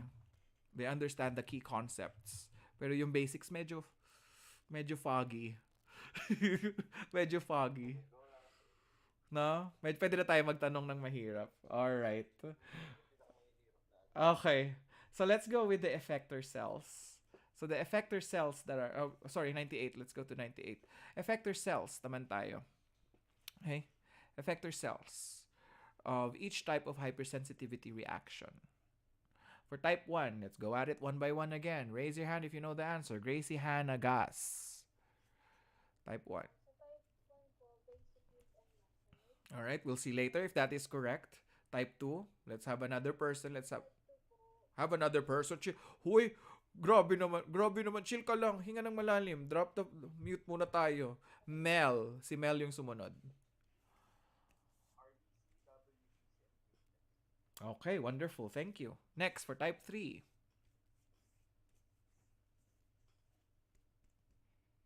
Type 3, naku, nawala na sila. Type 3, immune complexes. Mel, ulit. Very good. And for type 4, Mel, for the finish, ikaw na. Okay. Macrophages are what? They are in immunology. They are what? Hematology, I know they are phagocytes, but for immunology, what do we call a macrophage? Another term for a macrophage when we're talking about key concepts in immunology. It bites something, it expresses it in the surface, right? So what is it? What is it called? Dexter? Antigen presenting cell. Wonderful, wonderful, wonderful. Let's see if they answered all correctly. All right, everybody, please give yourselves a round of applause. You guys deserved it. Wonderful, wonderful, wonderful, wonderful. Now we move on to the next question, of course, and that is immune mechanisms utilized by, di ba? Alam nila yung APCs, antigen presenting cells. I love it. I love it. Mas nagugustuhan ko na to kaysa sa batch nila Segi. Charet. Segi ha. Segi, kita mo. Panuurin mo kung paano maging moderator si Marion. Di ba? Ikaw, kailangan ko pagawing lahat sa'yo, Segi eh. Alright, charing lang. Love pa rin kita, Segi. Kaso, na-disappoint ako sa'yo kasi nabigyan ka ng suki card. Alright, so, immune mechanisms that is utilized by each type of hypersensitivity reaction. Who can answer? Immune mechanism na tayo. Patay na tayo dyan. Ako, patay tayo. Okay, ako na. Iisa-isahin ko na. Wag mo munang next slide. Okay? Type 1 is the release of mediators from mast cells and basophils. What are the mediators? Histamine and what? Histamine and heparin, right? Cytolysis due to antibody binding and complement fixation. Kakasabi nga lang natin kanina, 'di ba? Yung complex cytotoxic siya, meaning it basically this form of hypersensitivity, its end goal is to destroy the cell that it has sensitized, or that the antibody has sensitized, either through antibody binding or through neutralization process or a complement fixation process. Next is in type 3, it's the deposition of antigen antibody complexes. What it does is basically the same as cytotoxic, but with this one, the hypersensitivity reaction results from complement fixation and neutralization as the antigen antibody complexes travels in the plasma. Okay? And once it gets deposited into organs such as the kidney, such as the liver, that's the time it produces its hypersensitivity reaction. And for type 4 hypersensitivity, the problem is cytokines. There's a cytokine storm. All right? There's a cytokine storm. Basically, there's a cytokine storm. All right? Let's see if I said it correctly, all of it correctly. I didn't include cytokine storm for type 4, but basically that's what happens. All right? So, mediators, mast cells and basophils, cytolysis, deposition, and cytokines. So that are the things that you need to remember. So you could see something like that in the exams, and I made it easy for you guys. Bite-sized pieces. Now let's go to the next slide. Yay, 100th slide. 100th slide. By the way, this whole presentation, if I'm not mistaken, there are more than 100 questions, and I know it's gonna be boring. That's why I try to keep light of most of the things that we're discussing. Now, examples of type 1 hypersensitivity. We've already asked you guys about this, but let me just repeat it over and over again, just so that just so it sticks to memory. Okay, because I know there's a lot of memory work. All right. So examples. Go again. Ulit tayo. Type 1 muna. Type 1. Type 1. Layla.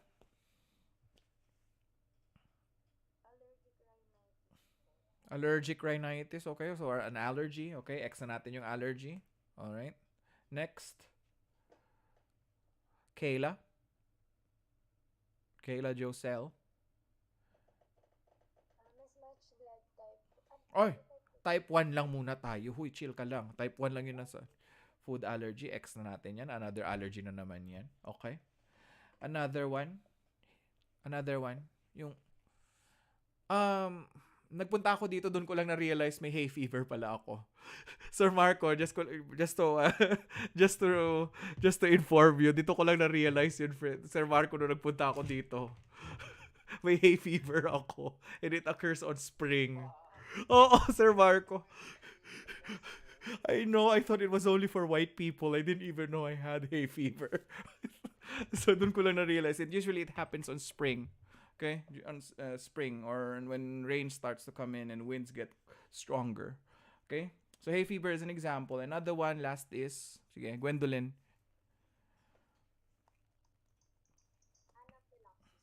Anaphylaxis already. We talked about that in allergies. Okay, last one. Kakasabi lang kanina. Yung Sherwin. Type 1 pa rin po, sir. Oo. Urticaria. Ooh, that's a long stretch. Because you can get that also in, and that's a symptom, by the way. It's not a condition. Alright. Thank you for participating. Next, Gracie Hannah. I saw you raise your hand after Sherwin. Grace.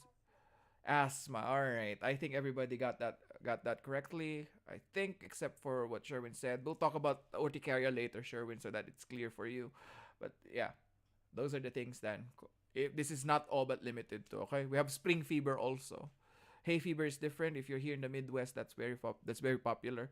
But hay fever happens in the East Coast, though, according some of my friends, according some of my white friends.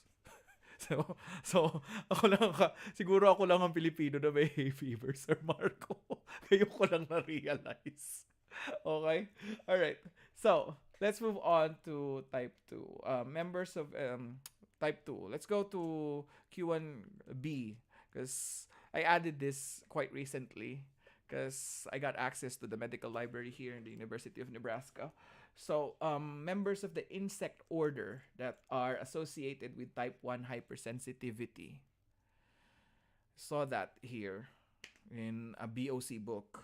BOC is basically the people who, what do you call this? They're the ones who regulate the certification exams here in the US. Valiant. You raised your hand. Members of the insect order. Order na ko scientific name, ha, bago ka magsalita. Anak. Basahin muna. Yan ang lagi kong sinasabi sa'yo. Lagi kong pinapabaon sa'yo. Basahin muna. Order. Scientific name ang hinahanap ko. Okay? Okay. So, hindi alam ni anak. Okay lang, anak. Huwag kang mag-alala. Kaya tayo nandito para matuto. Sige.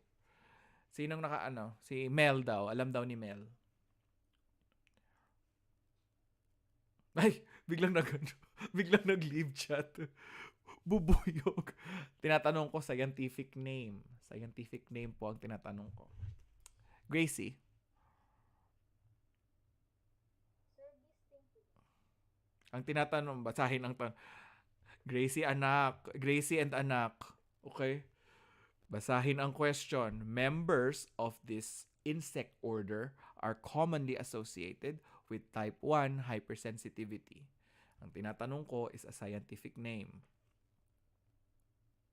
Tama si James Paul Bubuyog. Pero what is that order? Si Retna, Valiant, naka-raise pa rin ang kamay mo. Hymenoptera. Very good. Very good. Anak talaga kita. Ang galing mong mag-Google, anak. Nakita ko nagta-type ka, te. Tigilan mo kami. Kitang-kita naming lahat. Kitang-kita naming lahat na Wikipedia pa nga yan kasi puti yung masasalamin mo. Tigilan mo ko, anak, ha? Correct. Can we see if he's correct? Sige, bigyan na lang rin ng 1 point yan. Diyos ko. I think he deserves it for fast Googling. Anak, kitang-kita namin. Tigilan mo kami, anak. Kita namin lahat. Nakaganyan ka doon. Nagtatype talaga. Ang bilis niya. In fairness, ang bilis mag-type, no, Sir Marco? In fairness. Alright. Next slide, please. Laboratory testing for type 1 hypersensitivity reactions are done using two tests. What are these two tests? If you're going to remember one question among all of this and you want to be sure that you're going to get a score in your exam, it's to answer this question. Put a star in this one, take a screenshot of this one, because this is something that you're going to be tested on. Sherwin. Trust po, sir, or yung video allergy or observant test. Okay? And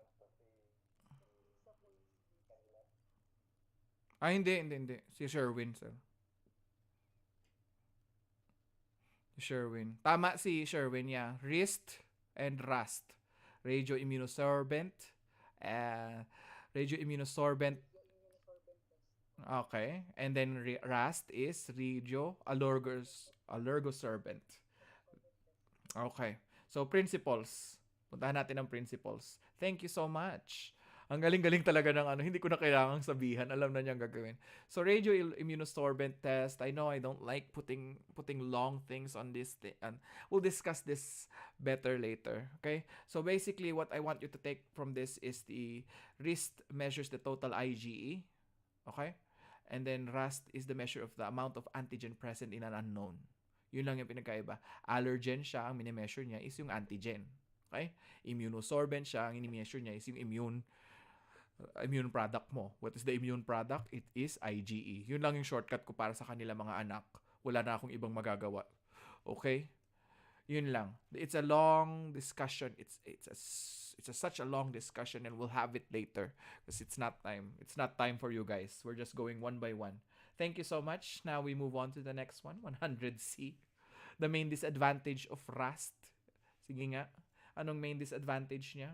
The main disadvantage of rust is that there's thousands of allergens around the world. Okay? There's thousands. I didn't even know that I was allergic to hay until I went here. So, could you imagine? That's one of the disadvantages. And actually, radioallergosorbent assays have been developed here. And I think when I was in the Middle East, they have like that patch that they put on your back. And then they scratch you with different allergens. If you're not familiar with that one, it's basically like those tuberculin tests that you get, but in this case, it's not the T cells that is being activated, but rather your IgE production, okay, or the antigen rather, your allergic reaction to the antigen.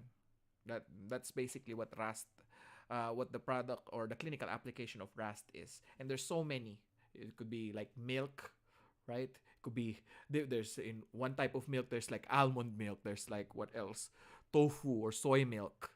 Okay, so that's one of the main disadvantages of it, and it's difficult to put everything in one testing kit. Okay, so that's one of the main disadvantages, and oftentimes it's difficult to streamline it. When we say streamline, it's to mass produce it. Okay, so yeah. So next slide. Yeah, so okay.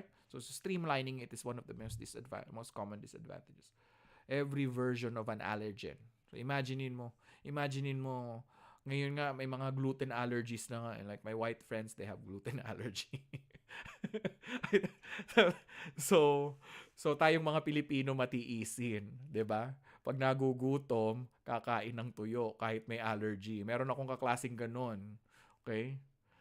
Tayong mga Pilipino matiisin. Ang mga kaya ang mga katrabaho kong mga kano, giraffe na giraffe sa buhay nila, ang daming iniiwasan. May gluten allergy, ano pa yon? Merong shrimp allergy, Diyos ko. Okay, so next slide na tayo. Letter 101 na tayo. Examples of. Okay, so Kyla, why did you raise your hand? Did you just press that or what?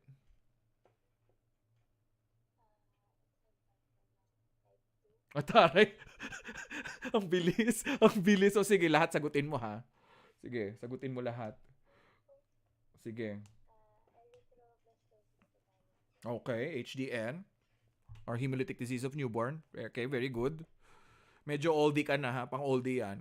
Hindi na yan ang tawag ngayon, pero sige, go. Erythroblastosis fetalis. Next, ikaw lahat kasi mm, Mismatch po the blood type. okay, which is also known as what? Transfusion po. Okay, hemolytic transfusion reaction. You have to be clear, okay? Hemolytic transfusion reaction. Next, you are correct again. Next, last na. Dalawa lang po alam ko. Okay, so it's yeah, that's okay. That's okay. Don't be sorry. Don't be sorry. That's okay. So the last one that she didn't know, it's also related to hemolytic anemia, but in this case, it's autoimmune hemolytic anemia. Okay? It's autoimmune hemolytic anemia. So it has something to do with initial sensitization, with basically sensitization to an agglutinogen.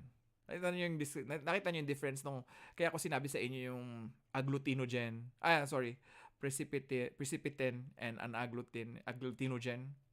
I phrased that in a different way. What's the difference between agglutinin and precipitin? Because look at these things. These things are caused by bound cellular antibodies. Okay, these things are caused by cellular antibodies. That's by cellular bound antigens rather. Hemolytic transfusion reactions. Let's go one by one para makita ninyo. Hemolytic transfusion reaction. Mismatched blood types, right? Sherwin, if is type A, and then Kyla is type B, basically has what? Anti-A, right? And those anti-A antibodies that Kyla has, once it's transfused to Sherwin, he has cell-bound antigens for those specific antibodies. Is that correct? That's correct, right? Walang tumatango. Anak, makitango ka nga kahit hindi mo alam kung ano yung tinag-usapan natin. Tango ka lang, Valiant. Sige na, ganun ka lang. Kailangan ko lang ng support. Huwag i-support mo ba ako, anak? Ano ba yan? Tama ba yan? Hindi mo ako sinusupport. Nasaan na si Renmar? Si Renmar na nga lang. Bago kong favorite. Nawala na yung isa. Di ba may isa pa tayong Shibuli na ano? Nawala na yun. Nandito din ba yon? Wala na. Hindi nabigyan ng suki card yun, Sir Marco. Okay, so those are cell-bound antigens. Okay? So it's bound to Sherwin cells. Okay? Autoimmune hemolytic anemia. Basically, your cells are sensitized by by antibodies against your own cells. So again, it's cell-bound. Hemolytic anemia nga siya. Yung RBCs mo mismo, siya yung umaatake dun sa yung antibodies mo, siya yung umatake sa RBCs mo. Cell-bound pa rin siya. Erythroblastosis fetalis or HDN. Ayan, medyo oldie na si Kyla. Yung libro mo kailangan i-update mo na yan. 5th edition na yung Terjonday. Hindi na yan ginagamit ngayon na terminology kasi it's very old. Okay? So, hemolytic disease of newborn and fetus or HDFN, a fetus of newborn, basically is sensitization against the mother's antibodies. The mother produces antibodies against the baby's cell or the fetus cells or the fetal cells. Okay, so our fetal RBCs niya, once the baby goes out of the body or goes out of of a pregnant woman's womb, especially when she's sensitized already. I'll tell you all about it later when we discuss it. But basically, what happens is that the cells of the female, there is RH incompatibility between mother and child. Okay, mother gives birth to an RH incompatible child. That's fine. The second time she gets pregnant with another child of an incompatible RH blood group, that's the time magkakaroon ng erythroblastosis fetalis. Ika nga ni Kyla or HDFN. HDFN yan na. Hindi na updated yan. Medyo luma na din pala ako. Medyo updated lang ako ng konti kay Kyla. Okay? So, what's the difference? These are agglutinogens. Or these are caused by agglutinogens or agglutinins. Now, let's move on to the next one. Precipitins. Type 3.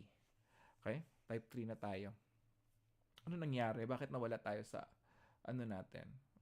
Types of transfusion reactions pala muna tayo. Mamaya na pala. Sige, discuss na. Nakalimutan ko, meron pa pala transfusion reactions. So, there's 4 types of transfusion reactions. My gosh, I forgot. I made this last week and I forgot to tell you guys about it. I forgot to, sinong Shibuli? Si Valiant, alam ni Valiant yun kasi hindi ko din alam, na discover ko lang din nung tinanong namin. Naalala mo yung story nun, Valiant, di ba? Hindi ko alam na Shibuli. Tapos, nagulat ako, Shibuli pala. Nagulat talaga ako. So, there's four types um, of transfusion reactions. Is there's intermediate, there's delayed, there's immediate hemolytic, and then delayed hemolytic. We'll talk about those things in detail when we go to blood banking. Okay, so all you need to know is that there's immediate, delayed, and hemolytic versions of that one, and non-hemolytic versions of that one. Okay, next slide, please. So immediate and delayed transfusion reaction is determined by what factors? And let's go and skip this. This will be discussed in blood banking. To answer your question, of course, there's the amount of immunocompatible, incompatible blood infused, antibody class, depending on whether it's IgM or IgG, and the optimal temperature of antigen antibody binding. So, would you say, which one do you think is much more capable, much more immunogenic per se, much more capable of eliciting an immune response? ABO antibodies or RH antibodies? Arian. Sir, ABO po. Nab- ABO antibody. Nabigla ako, nabingi ako. Pero sige, I love it. Pero I love it. Don't worry. Don't be sorry. I loved it, pero medyo nabingi lang si Sir Manuel. Medyo nabingi ako. You're correct. You are correct. You're correct. ABO antibodies, because they are what? They are IgM. Okay? Most of them are IgM. There are tendencies that they do have IgG antibodies, but that is again on those rare cases or rare individuals. And you'll see that when you browse through your books, you'll see those things happen time and time again, especially in the I think the 10th edition of Harmoning. I'm not sure, but yeah. Optimal temperature, basically, if it's an IgM, it will react at room temperature, right? So when you transfuse something to hospitals are basically cold, are essentially they are cold, right? So for example, Sherwin and Kyla, again, I'm using Sherwin again. Sherwin has type B, Kyla has type B, as type A. We transfuse blood to Sherwin in a very cold room. Obviously, it's going to have an immediate reaction. Hi, mother ni Gracie. Oh, alagang-alaga ka, Gracie. Dapat mag-aaral ka. Naku. Alagang-alaga ka ng nanay mo. Or ate, or I don't know. Okay? Mahirap mag-assume, di ba, Valiant? Last time nag-assume tayo. Shibuli pala. Di ba? Malay niyo, mother niya or sister niya. Di ba? Hi ka, mag-aaral ka, Gracie. Nakakahiya kay mother. O ngayon, bumagsak ko man si Gracie. Bigyan ka ng suki card. Naku. Sasampalin ka ni mother. Alright? Okay. So, among all transfusion reactions, the most lethal type is, let's go with the next slide. Sorry, I forgot to say next slide. Nandito na kasi yung notes ko. Nakita ko na siya. So the most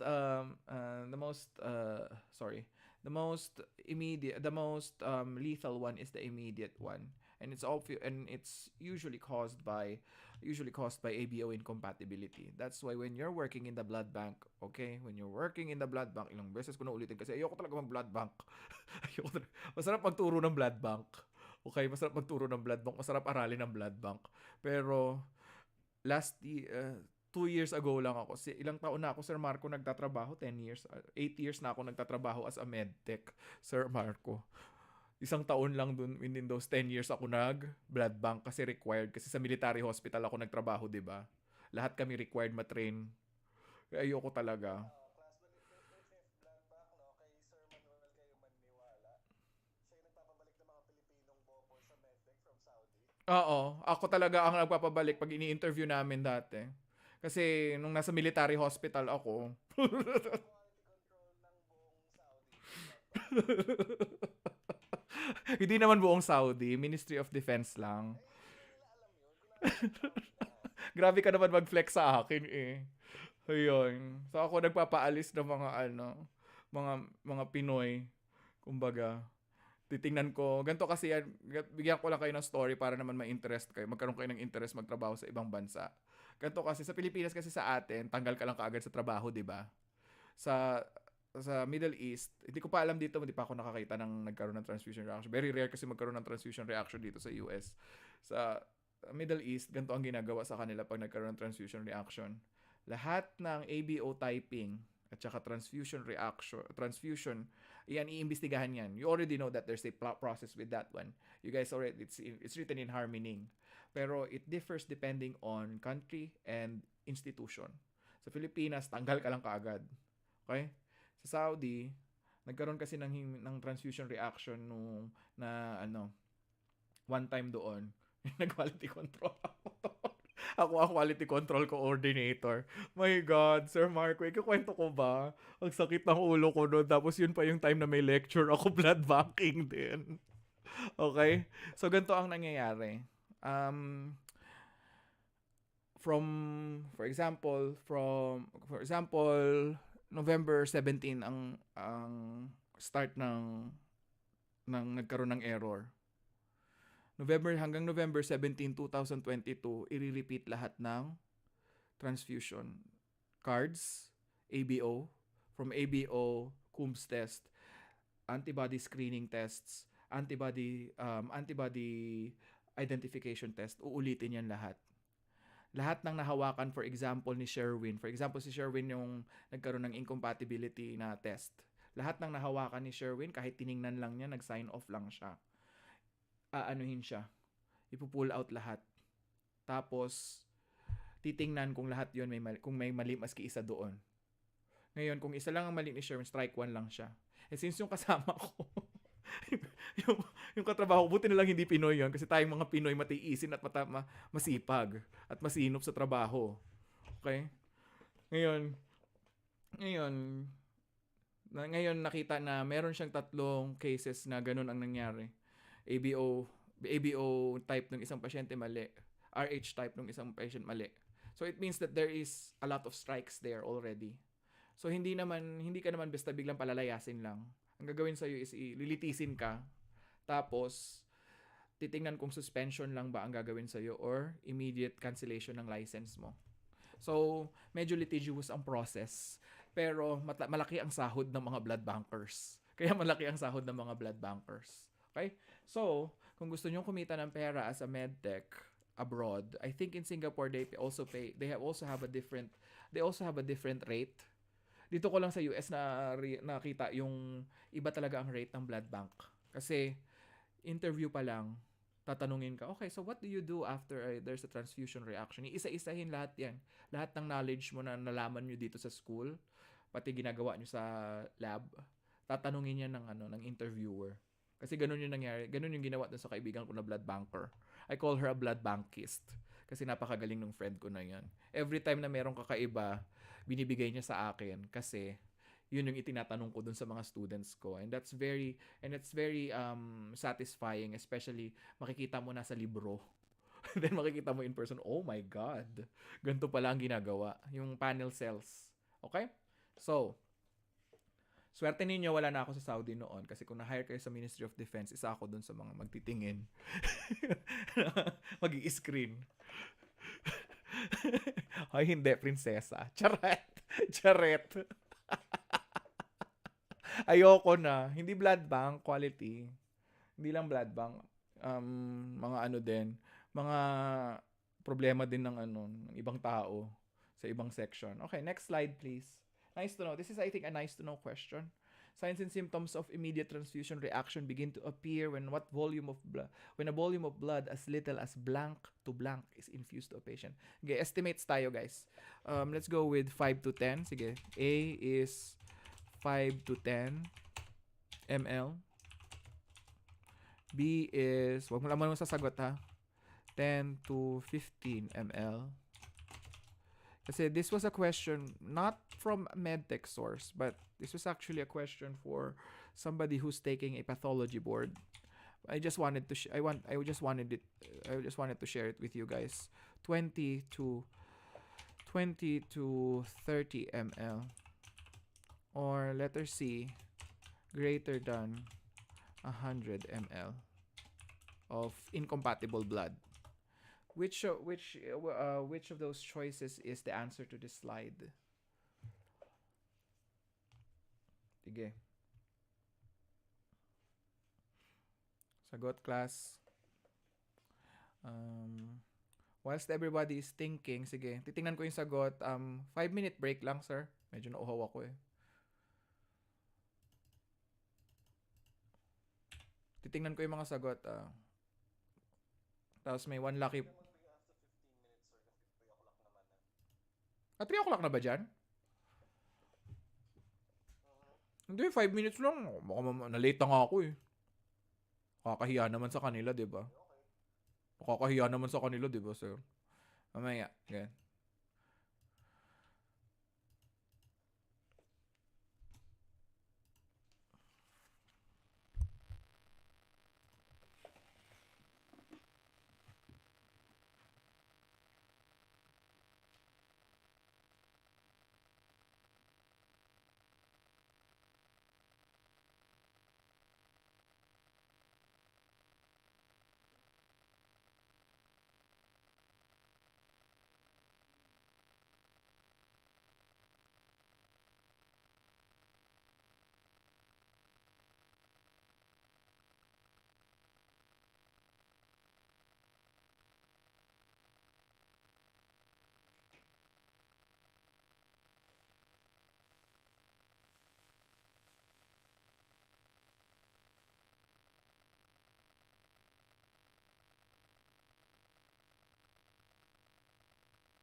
Okay.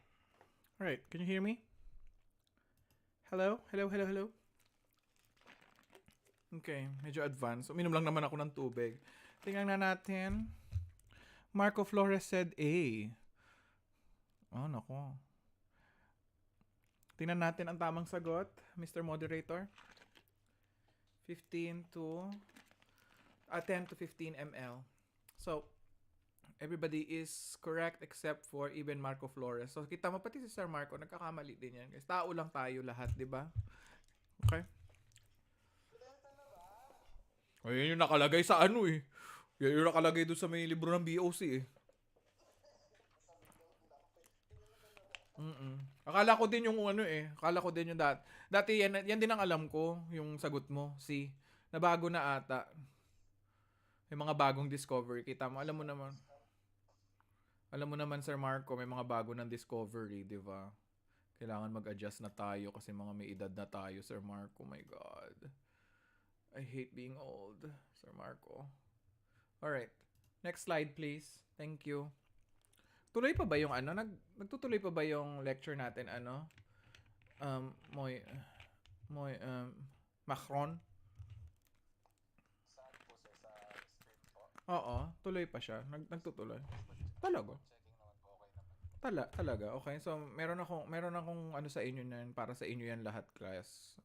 Pag nakita nyo ako mag-game, mag-hi naman kayo katulad ni Mark. Nag-hi yan sa akin. Minsan nagsisend pa ng email yan. Kita mo? We're online friends. I consider Mark as an online friend of mine. Right, Mark? Okay. So, what is the most common cause of immediate hemolytic reaction? Let's go to the next one because this is very blood banking and this is not supposed to be. ABO incompatibility, di ba? Yun yung sinabi ko sa inyo kanina. In all caps pa yan. Kaya napaka-important ang trabaho natin. Okay? Kaya ayoko ding magtrabaho sa blood bank. Okay? So, Next slide, please. Ang dami naman nito, ano na to. Delayed hemolytic transfusion reaction can occur how many days after exposure to a foreign non-self antigen? Oh yeah, that's why I added it because I added the term non-self antigen. Okay? After exposure to a non-self antigen, delayed hemolytic transfusion reaction usually occurs how many days? Oh, ito na naman tayo. So yung mga sumagot ng B, you guys are correct. This one, let's go with letter A. 1 to 5 days. B, wala mo na sasagot 2 to 7 days. C, 7 to 10 days. D, 10 greater than 10 days. Greater than 10 days. So, answers whilst I eat my macaron.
Marion, can you show us the answer? 7 to 10 days. Okay? So the answer is letter C. Okay? Anong sagot ni Sir Marco? Ay, hindi sumagot si Sir Marco. Ay, akala ko si Bay. Akala ko ano na. Ay, okay. Never mind. Akala ko nakisagot kami. Nakakatuwa si Sir Marco, nakikisagot, di ba? Saan pa kayo hahanap ng professor na ganyan? Ay, dekano na pala si Sir Marco. Sorry. Ang bilis ng mga mga advancements. Ang bilis ng mga pangyayari. Mga ganyan. Okay. Now let's move on to the next slide. What is the main differences between immediate and delayed transfusion reaction in terms of RBC destruction? So, dito na papasok yung pinag-usapan natin, intravascular or extravascular. Okay?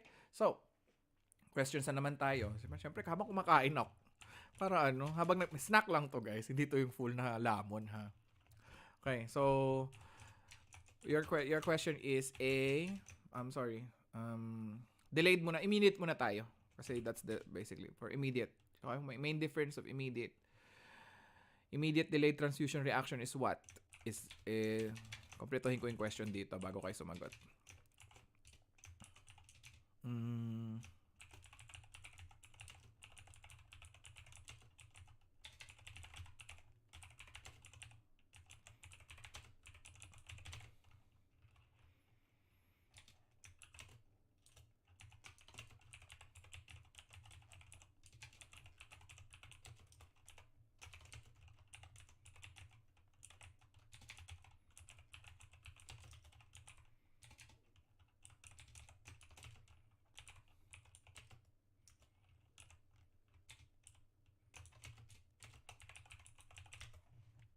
Okay, bilis ba mag-type? Sorry. Alright, so you guys can start answering the question. If you don't know, you can guess. So we can go a little bit faster. I'll put the timer in the clock. 3 minutes. Okay, a lot of people answered A. I think I'm seeing a lot of answers.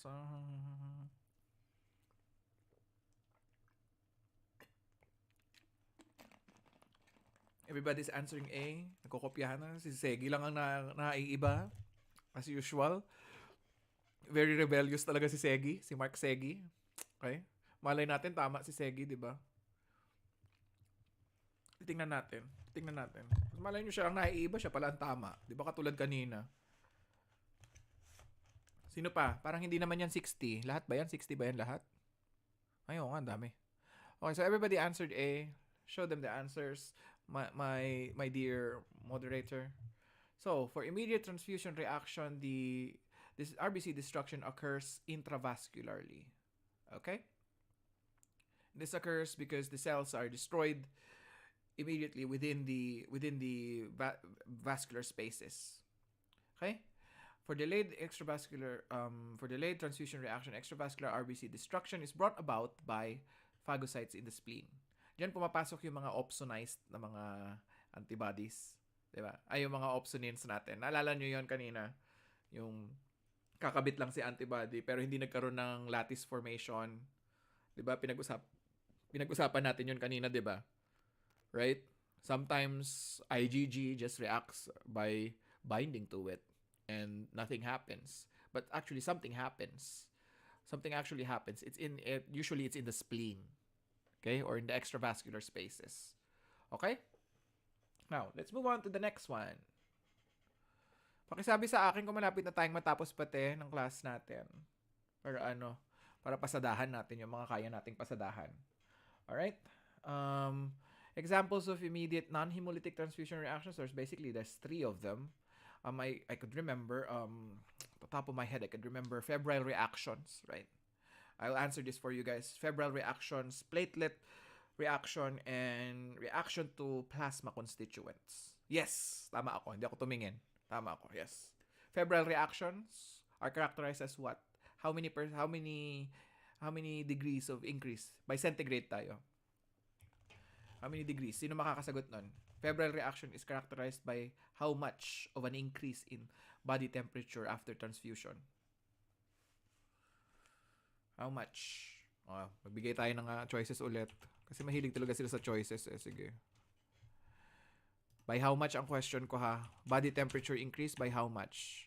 1 degree, 2 degrees,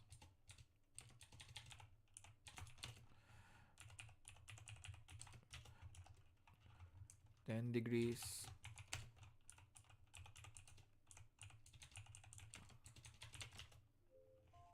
and wala na akong maisip. Sige, 3 lang. Everybody, go. Everybody answered A. Heart kay Regeline Guilas. Sige. That's acceptable also, but that is obviously incorrect because that's not part of the... Everybody's answering A. Okay. Hindi ba 2? Sorry, 2 yung next question, 2 degrees. Then 10 degrees. Hindi ba 10? Alam ko 10. Charet. Charet lang. Okay, so the answer is letter A. Platelet reaction, basically anti-platelet antibodies. Okay? Very rarely does it cause a person's immediate death. So that's non-hemolytic also. It just targets the platelets and it causes bleeding disorders. Okay, reaction to plasma constituents, that will be discussed in a long discussion when we go to blood banking. Okay, next is 100, I think 102 na tayo. Okay, pa-check nga. Meron pang I. Ano ba yan? Pinapahirapan talaga ako. Alright, febrile reaction occurs because of what? It occurs because there are leukoagglutinins. Is that correct? Let me go and check. Leukoagglutinins are present in a patient's plasma. So leukoagglutinins usually occur in leukoagglutinins are IgG form and they don't coagulate the blood or agglutinate the blood. That's why there's very rarely any death associated with leukoagglutinins.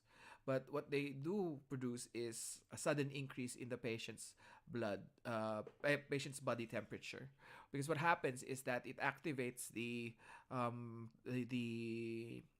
there's a very long discussion of it, but it has something to do with the thermodynamic control of the human body.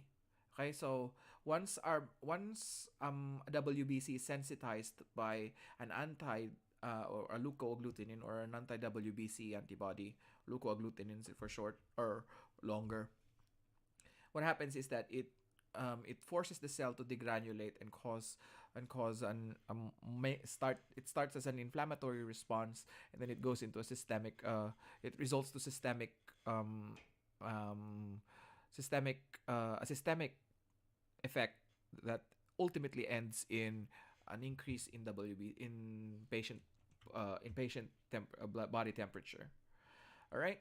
So that is the answer to the question. Let's move on to the next one. Let's go to serology. Oh my gosh, there's another one. How many did I put? Leukoagglutinins have been implicated in what type of delayed hemolytic type of hemolytic transfusion reaction? So again, I told you that it's rare that leukoagglutinins can cause the death of a person. However, there's what you call pulmonary edema. Okay? Pulmonary edema can occur in different forms, but in this case, it's non-cardiac pulmonary edema. Let me see if it's correct. Can we go if it's correct? Yes, that is non-cardiac pulmonary edema. Pulmonary edema can come in different forms, but in terms of immunology, non-cardiac pulmonary edema is associated with leukoagglutinins. Again, that will be discussed fully in blood bank, and if I didn't discuss it, at least we talked about it here. All right? Next. Reaction to plasma constituents are classified. Oh my gosh, I did talk about this. Very wrong. Reaction to plasma constituents could be anaphylactoid or allergic. Okay, and that doesn't fall under the type 2 hypersensitivity. Okay, it's more of allergic transfusion reaction, and that's basically type 2. Okay. So anaphylactoid is different from anaphylaxis. Okay, what's the difference? Allergic transfusion reaction is a type 2 hypersensitivity reaction.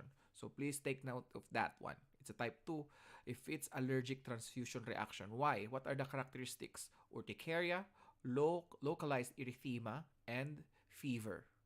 All right, localized erythema. Sometimes they call it as the urticarial transfusion reaction because that causes like an allergic reaction to the blood products that was sent to you. Now it only becomes anaphylactoid. Remember, anaphylaxis is different from anaphylactoid, just like erysipelas are different from erysipeloid. Okay? Chancre is different from chancroid. Okay? So, anaphylactoid is a more severe reaction characterized by edema. Okay? So laging may edema, napapansin nyo. So it's more or less the same as same signs and symptoms: urticaria, local erythema, and fever.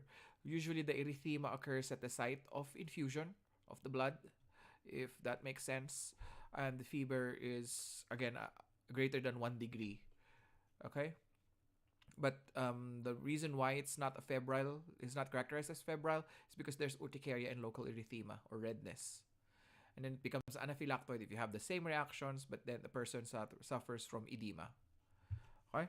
So, yung edema, ano nangyari sa edema? Biglang na lang nag-close yung airways ng pasyente. Okay? Next question, please. I think that's enough for type 2 hypersensitivity. Masyadong mahaba ang discussion.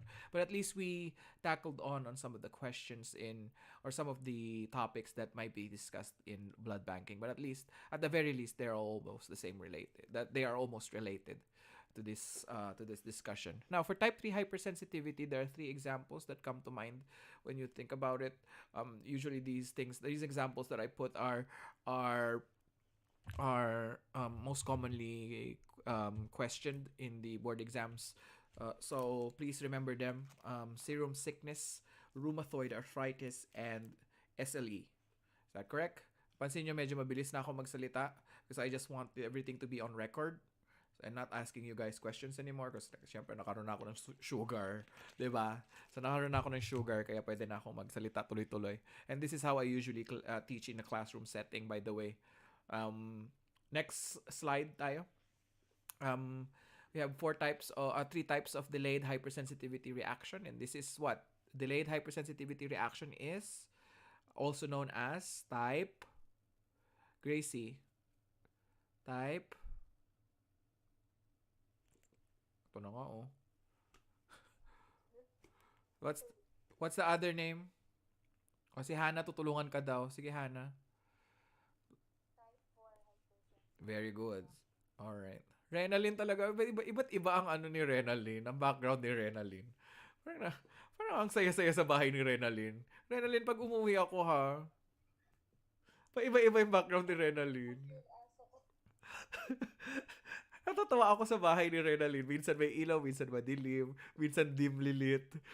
Parang patay sindi ang bahay ni Renalyn. Natutuwa ako. Parang feeling ko nakatira sa timog to si Renalyn. Sa timog, doon pa rin ba yung mga bar? Doon pa rin ba ang mga bar? Kasi matagal na ako hindi nagpunta doon. Wala na nga yung padis doon sa ano. Super tagal ko na palang wala sa Pilipinas, no? So, yun. So there's 3 types, okay? Don't forget those 3 types. Those 3 examples. Again, these are questions that are usually tested in the board exams. Don't forget contact dermatitis, tuberculin test, the ones that are tested when you are. I think they do that to you when you go to your internships. I'm not sure if that is still the standard. I haven't been in the Philippines for quite some time, so I might be new to this. This thing might already be obsolete. What I'm saying. Pneumonitis is also included in that discussion. Okay? Buti na lang ginalaw ni Marion yung baso. All right. These are antigens that cause type 1 hypersensitivity. Babalik na naman tayo. Sige, try ulit natin sagutin. What's the next slide? What does the next slide say? An allergen. O, 'di ba? Mga ano lang siya, mga terminologies lang siya for you guys. So, antigens that cause type 1 hypersensitivity is an allergen. So, vocabulary words na tayo basically. First phase of type 1 hypersensitivity reaction is sensitization. Okay? So, tama pa rin yung notes ko. Okay? Sensitization. And then, we move on to how are complements involved in type 3 hypersensitivity. Basically, what they do is, as we mentioned before, it produces what? 3 things. Membrane attack complex. It produces antibody products, complement products that promote chemotaxis, which are basically the leftovers. Nakita nyo yung mga leftovers yan.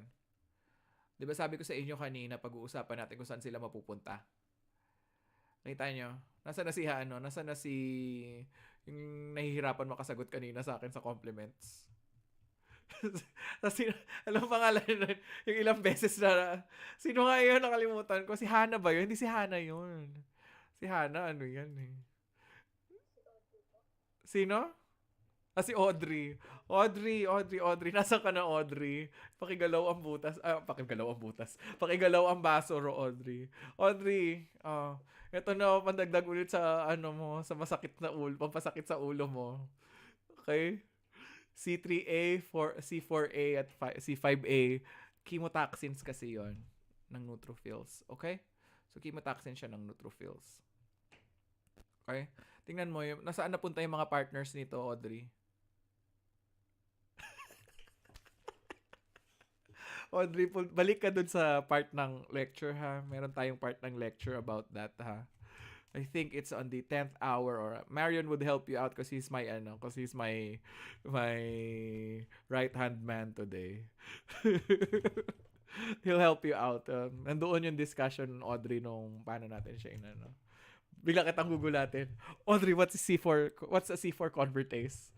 Sino makakasagot out of the top of your head, guys? C4 convertase without looking at your notes. Paano ba magbilang ang mga makakainis kayo? Paano magbilang mga serologist? 1, 4, 2, 3, 5. Kayo talaga. Ano na? C4 convertase. C1 QRS. Kayo talaga, class. Yan yung mga magtatanong ako ng madaming ganyan. Para kay Audrey yon. Magtatanong ako ng maraming ganyan. Humanda ka sa akin, Audrey. Okay? Alright. Let's move on. Tsaka kay Renalyn. Bago tayo magtuloy, Renalyn, tingnan natin kung ano. Sige, go lang. Next na. Alright. Renalyn, sige, tingnan natin. Humanda ka sa akin, Renalyn, ha? Niloloko-loko mo si Audrey. Tawa ka ng tawa. Nakikita ko bungis-gis ka, ha? Sige. Renalyn. Sige. Can you give me the long version of a C3 convertase? Tawa ka ng tawa kay Audrey, ha? Sige. Without looking at your notes. May points ba to si Marion? May points ba to si Renalyn? Aalsin ko yung 1 point mo pagka hindi ka nakasagot dito ha. Bigyan kita ng 1 minute. C3 convertase. Yung long version ng C3 convertase. Sige, bigyan natin ng 2 minutes. Tawa na tawa kasi si Renalyn eh. Nakakainis naman, sir. Bakit naman kasi ano? Kung wala pa ako sasagot, kundi siya titignan mo ko. Oh, sige, go. Sige. Ano daw? Feeling ko magbarkada tong dalawa na to sa totoong buhay. Magbarkada. Oo, natutuwa ako. Feeling ko magiging magbarkada din tayong tatlo kung magkaklase tayo. Kasi mahilig ako sa pagkain. Gusto ko kayong tatlo. Halata naman sa katawan ko din. Feeling ko magiging magbarkada tayong tatlo. Sige na, Renalyn. C5 convertase ang hinahanap ko ha. Long version. Hinahanap ko pa. Kaya nga, kaya ramdam ko din, Marco. Marco, ramdam ko yan. Pag umuwi ako dyan, Renalyn, ha? Uuwi ako ng Pebrero. Feeling ko uuwi ako ng Pebrero. Ikaw ang unang-una kong hahanapin. Dapat may nakalagay na tusino dun sa ano ni Marco. Otherwise, bibigyan ka talaga ng premium membership ng Seminar Plus.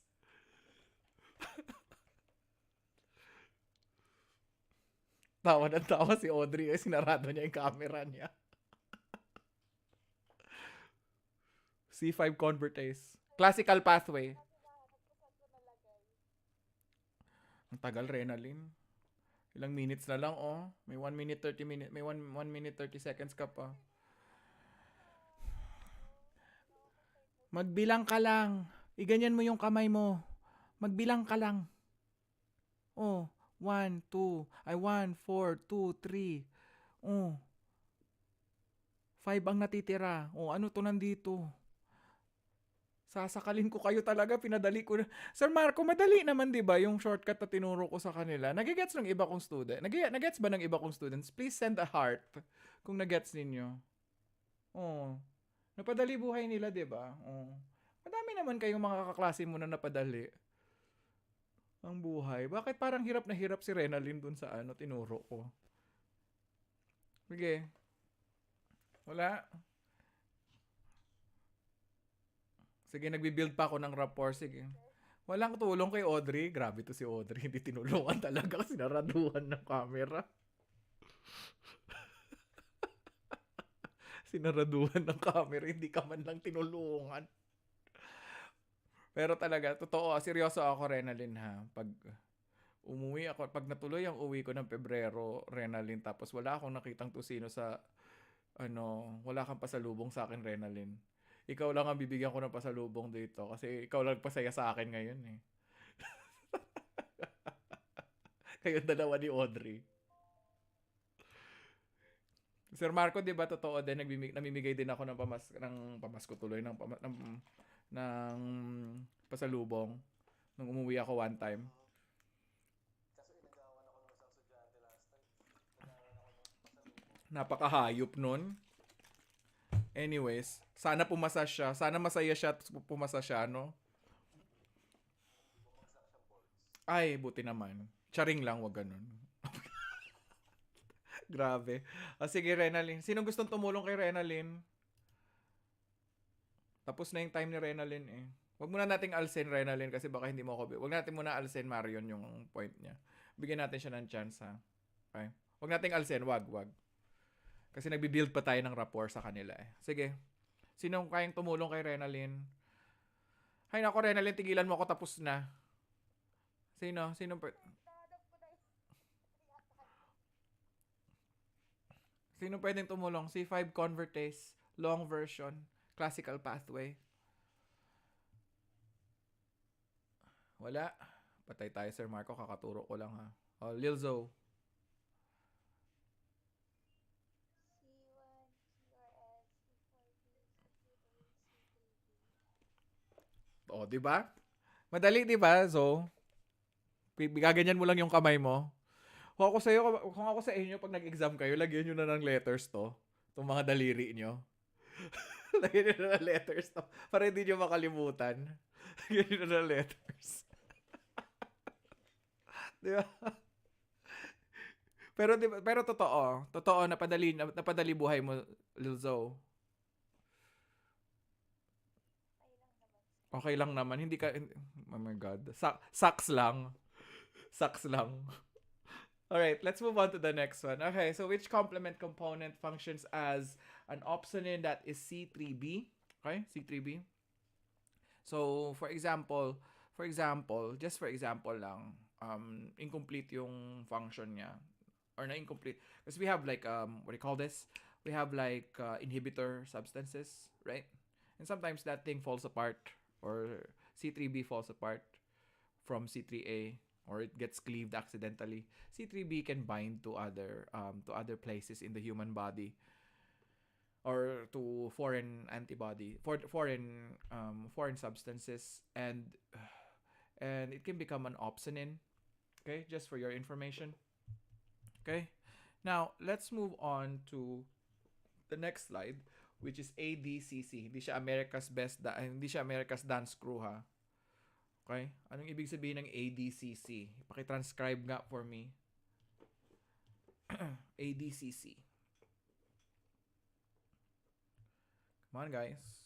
ADCC. Nagtago yung dalawang friends. Natakot. Bahala kayo dyan. Absinan kayo ni Marco. Naglo-lurk yan sa inyo, sa likod nyo. What does ADCC mean? Okay, si Ret na. Walang may gusto ng plus points. Hannah. Hannah. Antibody-dependent medicated cytotoxic.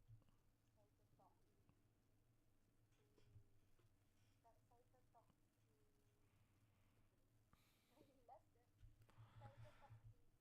All right, very good. And what cells are involved in this type of ADCC, or type 2 hypersensitivity? Basically, we have what you call NK cells and LAK, or which becomes LAK. What's NK cells? I know you guys studied it in hematology. Natural killer cells. What did we... Hi? Kayo talaga, ha? Chillax lang. Raise your hand if you want to answer. Kayo talaga. Ikaw, Hana, ha? Kakagatin kita, Hana. Kakagatin kita, Hana. Okay? What's LAK naman? Raise your hand if you know the answer. LAK. LAK cells. Because that's the evolved form of...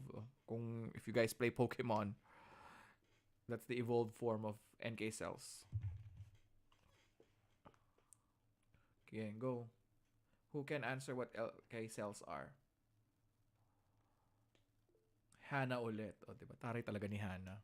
Pumapalag to si Hana. Sige na nga. Deserve ba yung 1 point, guys? Deserve yung 1 point. Sige, bigyan na natin ng 1 point kung tama ang sagot niya. Kung tama ang sagot niya. What's LAK cells? Lymphocyte activator. Okay. Lymphokine activated killer cell. That's basic. You're correct. All right. Let's move on. Okay. So the mechanism that causes non-cytotoxic type hypersensitivity type 2 is ADCD naman. Meron naman tayong tinatawag na ADCD. Can anybody transcribe that for me? There's 2 types of mechanisms, by the way, that causes non-cytotoxic type hypersensitivity type 2. Non-cytotoxic type. Okay? So, pinahaba yan ni Torjon. Pinasakit niya lalo ang ulo ng mga students namin. Okay, so there's 2 things. The antibody receptor could be blocked. The antibody receptor could be activated. There's 2 things that can happen in this case. Okay? So, keep in mind that antibody-dependent cellular dysfunction is ADCD. So, I'll give you guys, hopefully, maka-join ba ako?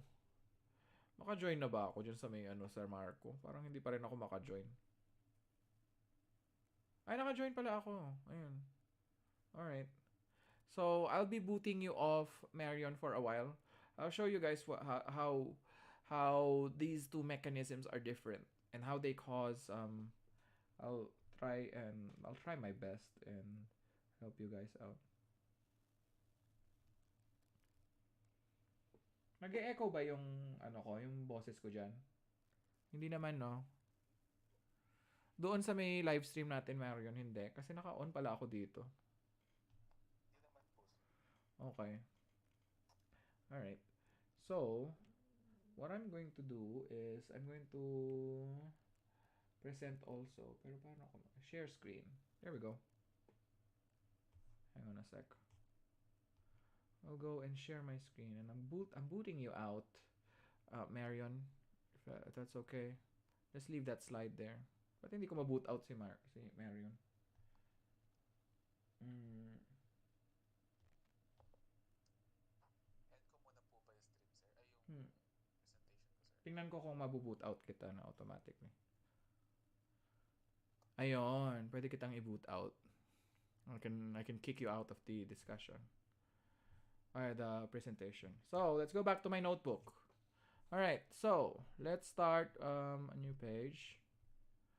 Ayun na yung differences natin ng ano. Okay, so how does antibody mediated? Ayoko nito. Sige na. How does cell blocking or antibody receptor blocking occur, and how does that differ from what was that again? Antibody mediate ADCD. Okay? What does ADCD mean again, class? Hannah? Not ADCC, ADCD. Antibody-dependent cellular cytokine. No, the other one, ADCD. The one that's a non-hemolytic reaction. The other one. Anybody remember? What does the other one look for? Okay, so for example, oh my gosh. Let me just come back. I think there's something wrong. Hang on a sec. I heard something in the back.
All right.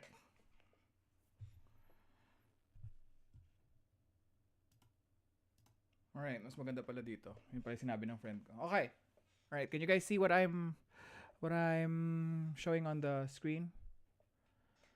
Okay, good. Wonderful. Alright, so let's talk about antibody blocking or antibody receptor blocking. When we say something is blocked by an antibody, when we say something is blocked by an antibody, and just seem to need to find. Oh, there you go. Okay, so let's consider this as our antibody. Okay, so antibody receptor blocking is basically blocking the hypervariable regions of the antibody. That looks like a uterus for me. Let's right. That looks like a uterus. Let's go with the heavy chains so it doesn't look very. So antibody blocking occurs when this part, let me change the color, when this part of the antibody is has been affected by an interfering substance. Okay? So receptor blocking. Oh, sorry. Sorry, I'm not talking about an antibody here, by the way. This is, for example, your receptor. And you'll notice this when we talk about autoimmune diseases like Hashimoto's.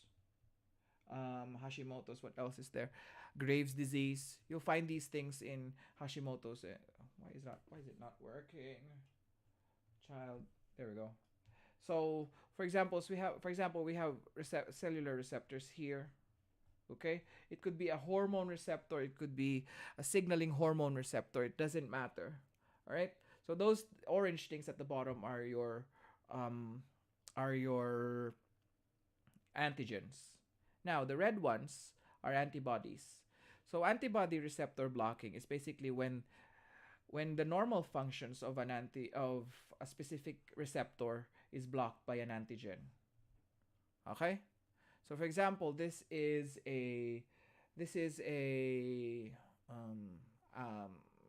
the top of my head I'm thinking of Hashimoto's thyroiditis, and it's a receptor for thyroid stimulating hormone.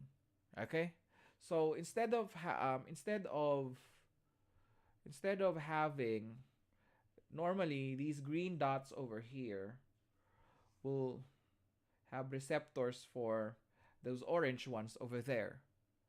So if they don't, if and since you have antibodies blocking the normal function of the body or normal function of the receptors, they are blocked. Hence the term antibody receptor blocking. That's the first. That's the first one. Okay. The second one. Marian, can you read the other one for me? The other concept in our slide, because I need to remember. I need somebody to say it to me so that I can explain it. Sir, ano po yun? Yung nasa previous slide natin kanina, nawala. Wait lang po, sir. Ay, Ano bang ano? yung may Yung AD. 109 po. I don't remember actually. I don't think I put a number. But Receptor. Blocking other antibody receptor activation. oh, there you go. Okay. Yeah, thank you. Thank you. Receptor activation. So receptor activation is a different one. So let's erase everything. So you guys understand what antibody blocking is, right? Antibody receptor blocking is the antibodies are causing a blockage in the normal function of a particular signaling substance. It could be a hormone, or it could be a messenger molecule. Any type of messenger molecule that has a need for a receptor, it's usually blocked by that one. Now we move on to the other one. We'll erase everything here. Let's just go with the new one. Okay.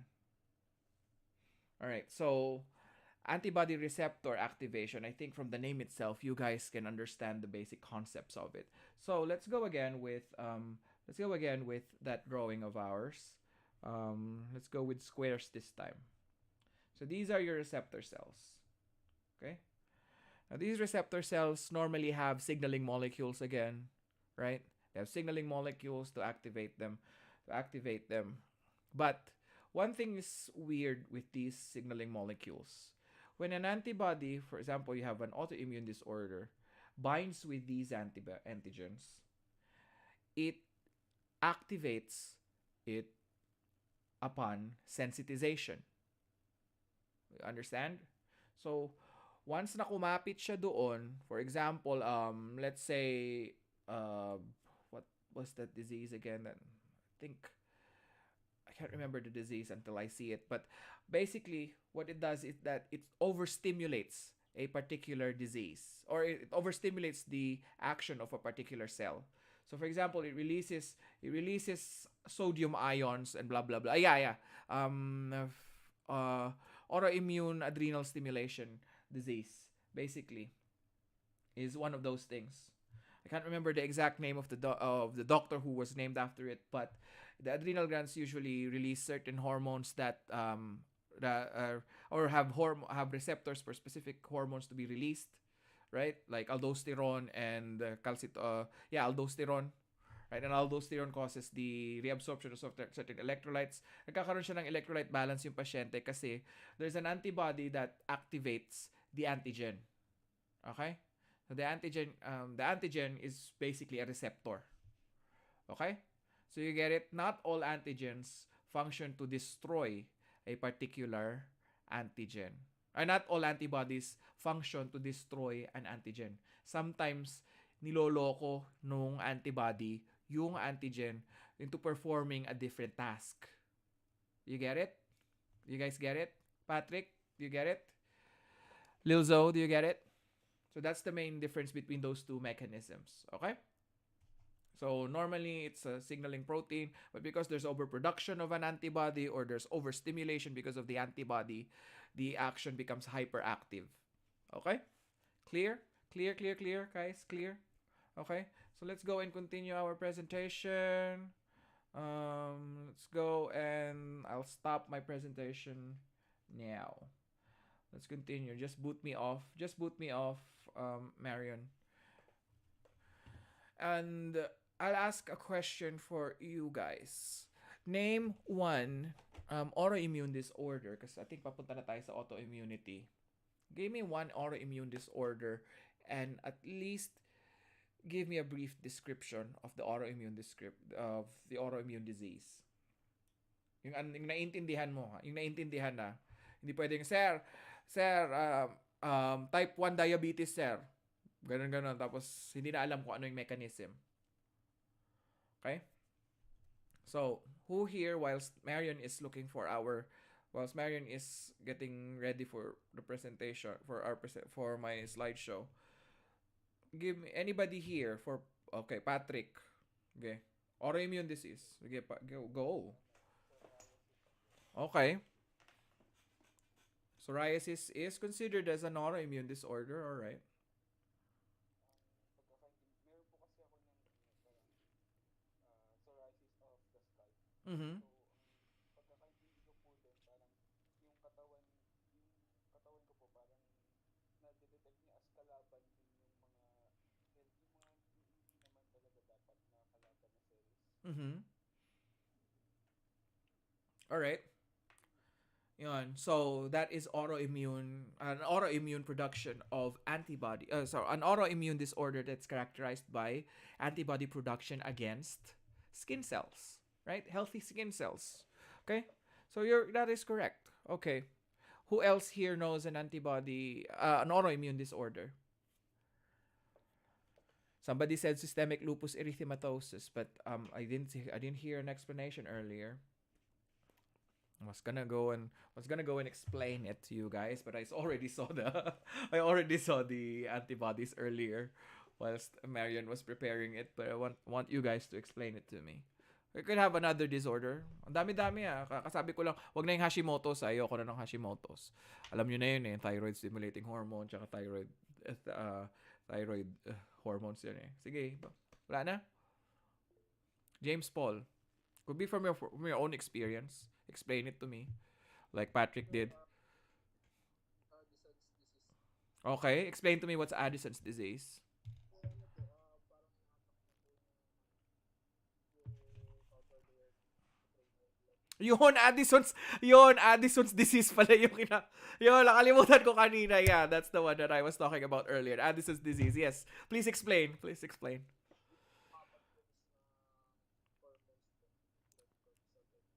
Yeah. Addison's disease. Oh my god, I can't believe I'm really getting old. I forgot about Addison's disease. Okay, thank you so much. So that's an example of cell receptor activation. Sometimes it could be cell receptor blocking. Okay? Although in my explanation it's cell receptor activation. All right. Next. Who else here knows? Renmar, of course, for the beauty. Hindi for the win. For the beauty. Ganyan talaga siya. Kakaloka talaga itong bata na to. Go anak. Sir, naalala ko lang po yung pag-research kasi yung sa hyperactivity po ng thyroid tapos meron pong bulging of eyes. Bakit nagkaroon nga ng Graves? Bakit nagkaroon ng problema? Anong problema natin doon? Meron pong hyperthyroidism yung person na merong Graves disease. Oh, which is caused by what? Autoimmune, sabi ko, tinanong kita ng autoimmune. Ano yung autoimmune doon? Sabi mo lang hyperthyroid. Pangsisiman na question niya. Pangsisiman yung sagot mo. I'm looking for why is it an autoimmune disorder. I'm not asking about the labs. I'm asking what causes Graves' disease. Yes, very good. Thank you so much. Somebody said it. Somebody said it. Ay, si Sir Marco pala yan. Ginaguide na kayo ni Sir Marco. Oh my God, ibang level ng hand-holding yan, Sir Marco, ah. Okay, hindi. Nag-heart ka lang. Hindi mo naman sinagot. Nakakaloka ka talaga. Ano na po? Auto-antibody. Auto-antibodies against what? Ano? Alam ko lang yung hyperactivity po ng thyroid. Because of the auto-antibodies. What are those auto-antibodies? Anti...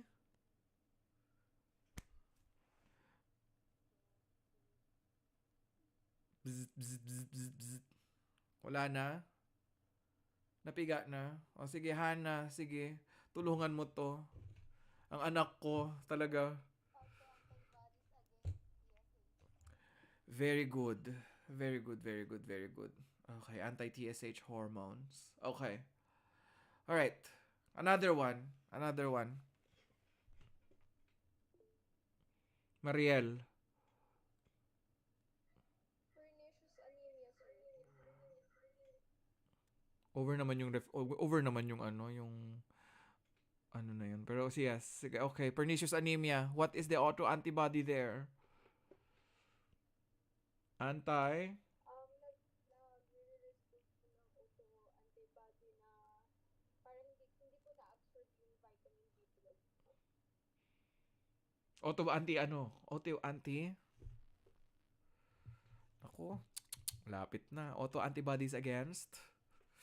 Or auto-antibody? What's the name of the auto-antibody? Anti?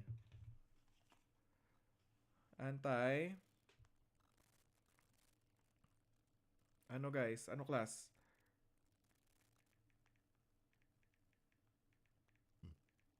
That's you need yung specific na receptor for the antibodies. Hindi pwedeng auto ganyan lang. Oo. Auto-antibodies against, let's say, blank factor or blank ganyan. Mm. Or immunoclass, you need to be specific. Kanina ko pa nga sinasabi yung specificity class, sir. Sino yung nag-raise ng hand? Ikaw. Kasi ganyan lang lalabas sa board exam. Mm-mm. Tatanungin kayo kung anong auto-antibody yung lalabas. Gracie. Sa may pernicious anemia, sir, anti-intrinsic factor and Oh my gosh, thank you so much. Somebody answered. Can you give 1 point to Gracie? Who's the other one? Somebody answered the question. Patrick and there's a third one. Marielle gave me an incomplete answer. I couldn't possibly give you a score. I'm sorry, darling. All right. All right. So thank you so much. We'll go with the next one. Because this slide is basically a concept of autoimmunity. Okay. So let's go with the next slide, Marion. Okay. So autoimmune diseases that display the following. So let's go with the next slide because we've already discussed them. Okay. So, myasthenia gravis and Graves' disease. Ito na yon ha, Ren. Ito na yon. Si Renmar ba yon? Renmar, ito na yon ha. Ang gigigil ako sa sasampalin kita. Sasampalin kita ha. Charit lang. So, anti-TSH receptors actually yon. Hindi anti-TSH lang. Okay? You have to be specific. Kaya nga kanina sinasabi ko eh. Okay? You have to be specific. Anti-TSH receptors. Okay? So, what happens with that one? Activation of the TSH receptors. So, nakita ninyo dito, yung TSH receptors, saan ba yan nakikita? Saan yan nakikita yung TSH receptors na yan? Ano ba munang ibig sabihin ng TSH? Thyroid stimulating hormone. So, therefore, ano ang target niya? Mabilisan lang. 1, 2, 3, 4, 5. Thyroid, yes, correct, James. James Paul. Right, correct. James Paul is correct. Thyroid stimulating hormones are antigens that are found in the surface of the thyroid gland. Okay? The thyroid gland, TSH receptors. Okay? So, what happens is that in this particular mechanism, it doesn't destroy the thyroid cells. It doesn't destroy thyroid cells. What it does is it activates it. Kaya ka nagkakaroon Renmar, ng hyperproduction of thyroid hormones. Okay? So nakita nyo, hindi lang ginagawa ni antibody, ang hindi lang siya naninira ng mga bagay-bagay sa ating katawan. Okay, tinagalog ko na, no? Hindi siya naninira ng mga bagay-bagay sa ating katawan lang. Nanloloko pa siya. Imaginein mo si Renmar, isang antibody yan. I'll use another analogy. Okay? Imaginein mo si Renmar pumasok sa bahay mo. Hindi naman siya taga-bahay mo, hindi siya non-self, Mariel. Mariel, 'di ba? Hindi siya sa bahay mo, taga-bahay mo. Pero bukas siya ng bukas ng mga kain siya ng kain ng mga ano mo, ng mga pagkain mo. Intruder siya, 'di ba? So imaginein mo siya yung anti-TSH receptors, nauubos ang pera mo. Bili ka ng bili ng grocery pero kain ng kain naman si Renmar. Nagets mo yung analogy, guys? Hindi mo siya self kasi ang bahay mo, for example, that is your body. My body is a wonderland, ganun ang mga tirada, 'di ba? Eh biglang nang himasok sa bahay mo si Renmar Canlas, 'di ba? Binuksan niya ang ref mo, kinain ng kinain ng kinain ng kinain ng mga pagkain mo. 'Di ba? And you being living in your house says, "Ay shucks, wala akong pagkain. Maglalabas ako ng pera." So basically, Renmar is acting as a grocery stimulating hormone. Gets mo? Siya yung nag-activate. Pero hindi siya talaga grocery stimulating hormone. He's an anti-grocery stimulating hormone. 'Di ba? Naglalabas ka ng pera eh. 'Di ba? Gets? Huyang. Ang sama ng ugali. Ganon ang nangyayari. So, maganda yung analogy, class. Maganda, di ba? It simplifies everything. It makes it easy for you guys to digest. So, for myasthenia gravis, ang nangyayari naman is anti-acetylcholine receptors or anti-ACTHR um, antibodies, they block the action. So, for example naman, same pa rin ang analogy natin. But this time, Mariela naman, humaharang si Renmar sa may pintuan mo. Paano ka makakabili ng grocery? Eh, nakaharang si Renmar. 'Di ba? Ganun ang ginagawa ng anti-grocery blocking receptor naman si Renmar. So, okay? Clear? Clear, Mariel? Clear, Renmar? Kung paano yung mga ano na yan? Kung paano yung mga mechanisms na yan? Kasi magkakaroon din tayo ng case analysis na ganyan. Okay? Alright, next slide please. Alright, both type 2 and type 3 hypersensitivities rely on antigen-antibody reaction, but they're different how? Okay, so they're different how? Yun ang tinatanong, how are the difference between the two? Can you go to the next slide so we can discuss it? Type 1 is for cell-bound antigens and type 2 is for type 3 is for solubility. Okay? Type 2 is for cell-bound antigens. Okay? Type 3 is for soluble antigens. Kaya nga, antigen-antibody complexes. Diba? Inaantay lang nating ma-deposit yung antigen-antibody complexes before a disease starts. Alright? Clear? Clear ba tayo, class? Clear? Send a heart if you know. If you already know and I don't need to discuss. Si Marion lang ang nag-send. Okay, Marion. Kim, Kylie, everybody else sent hearts. I love it. I feel like I'm doing a live stream talaga in Instagram and TikTok. I feel like such an influencer. All right. Wonderful. All right. That's wonderful. Okay. So, hopefully you guys understood. Let's go to the next one. Type 3 hypersensitivity reaction. The antigen antibody complexes formed in the plasma gets deposited in where? In your organs. Tama ba? Next slide. Sa mga dagdag ko lang to na bago eh. Basal membranes or organs such as the glomerulus. Kaya nga 'di ba ang mga patients with systemic lupus erythematosus, the main problem with them is the main thing that medtechs need to monitor is aside from the immunofluorescence assay of tissue biopsies, what we monitor, or we don't actually monitor, we look into these patients' cells, SLE patients' cells to see if there's a certain pattern for the ANA or the anti-nuclear antibodies. Okay, so for these patients, another thing that we need to monitor is the kidney function tests. Sino nakakaalala dito ng kidney function tests nila? Clinical chemistry. Sige. Patay. Kim. Sige, bigay ka sa akin ng Kim. GFR? What is GFR?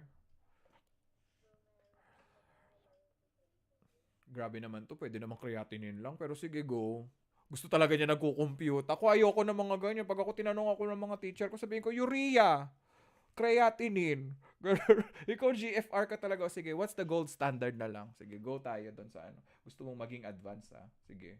Pagbibigyan kita sa pagiging advanced mo. What's the gold standard for measuring GFR? 24-hour urine po. 24-hour urine what? Gold Gold standard ang tinatanong ko. Tinatanong ko. Gold, urine what? Madami. Urine albumin, urine potassium, urine osmolality. Madaming ganon. I'll get back to you on that one next week, okay? I'll get back to you on that. We don't have time kasi because we only have like an hour pa, Sir Marco, right? Or less than an hour. Okay. So, next slide, please. Yes, sir, hanggang 5. Meron ka pa 48, 42? 42 or 49? 41. 41 minutes. Kaka-change lang ng ano. Diba? Alright, autoimmune disease, that's a great example of hypersensitivity type 3. Sige nga, who can answer that one for me? A great example of type 3 hypersensitivity. Kakasabi lang natin kanina. Answers. Nice to know question siya. May not be asked in your board exams, but it could be asked somewhere else. Gwendolyn. SLE po. SLE. Can we move that? Can we move the slide, sir? So we'll see the antibodies also. SLE. All right. Ayan na. Isa lang ang sinagutan ko for you guys. Tatlo SLE stands for Gwendolyn, ikaw pa rin.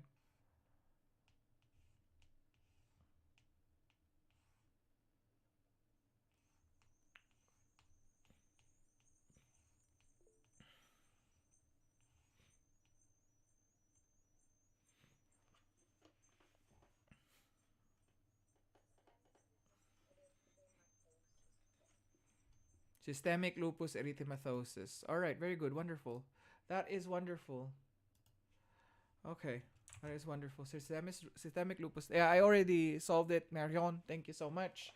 All right, what about dsDNA? What does dsDNA stand for?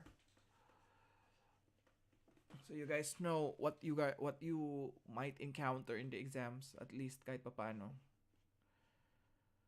Arnelli. Uy, ngayon ko lang nakita si Arnelli. Si Arnelli tayo, sige. Alam ko kilala ko na yung iba. Si Arnelli muna. Magbigay pugay, guys. Wonderful. Thank you so much, Arnelli. What about ENA? Anti-ENA. ENA. Ano ba yan, sir? Ang dami namang mga bagay-bagay. Oh, ENA. Anti-ENA. Remember, these are basics because the theme of our lecture today is what? It is Lorraine, Irish. Lorraine, Irish.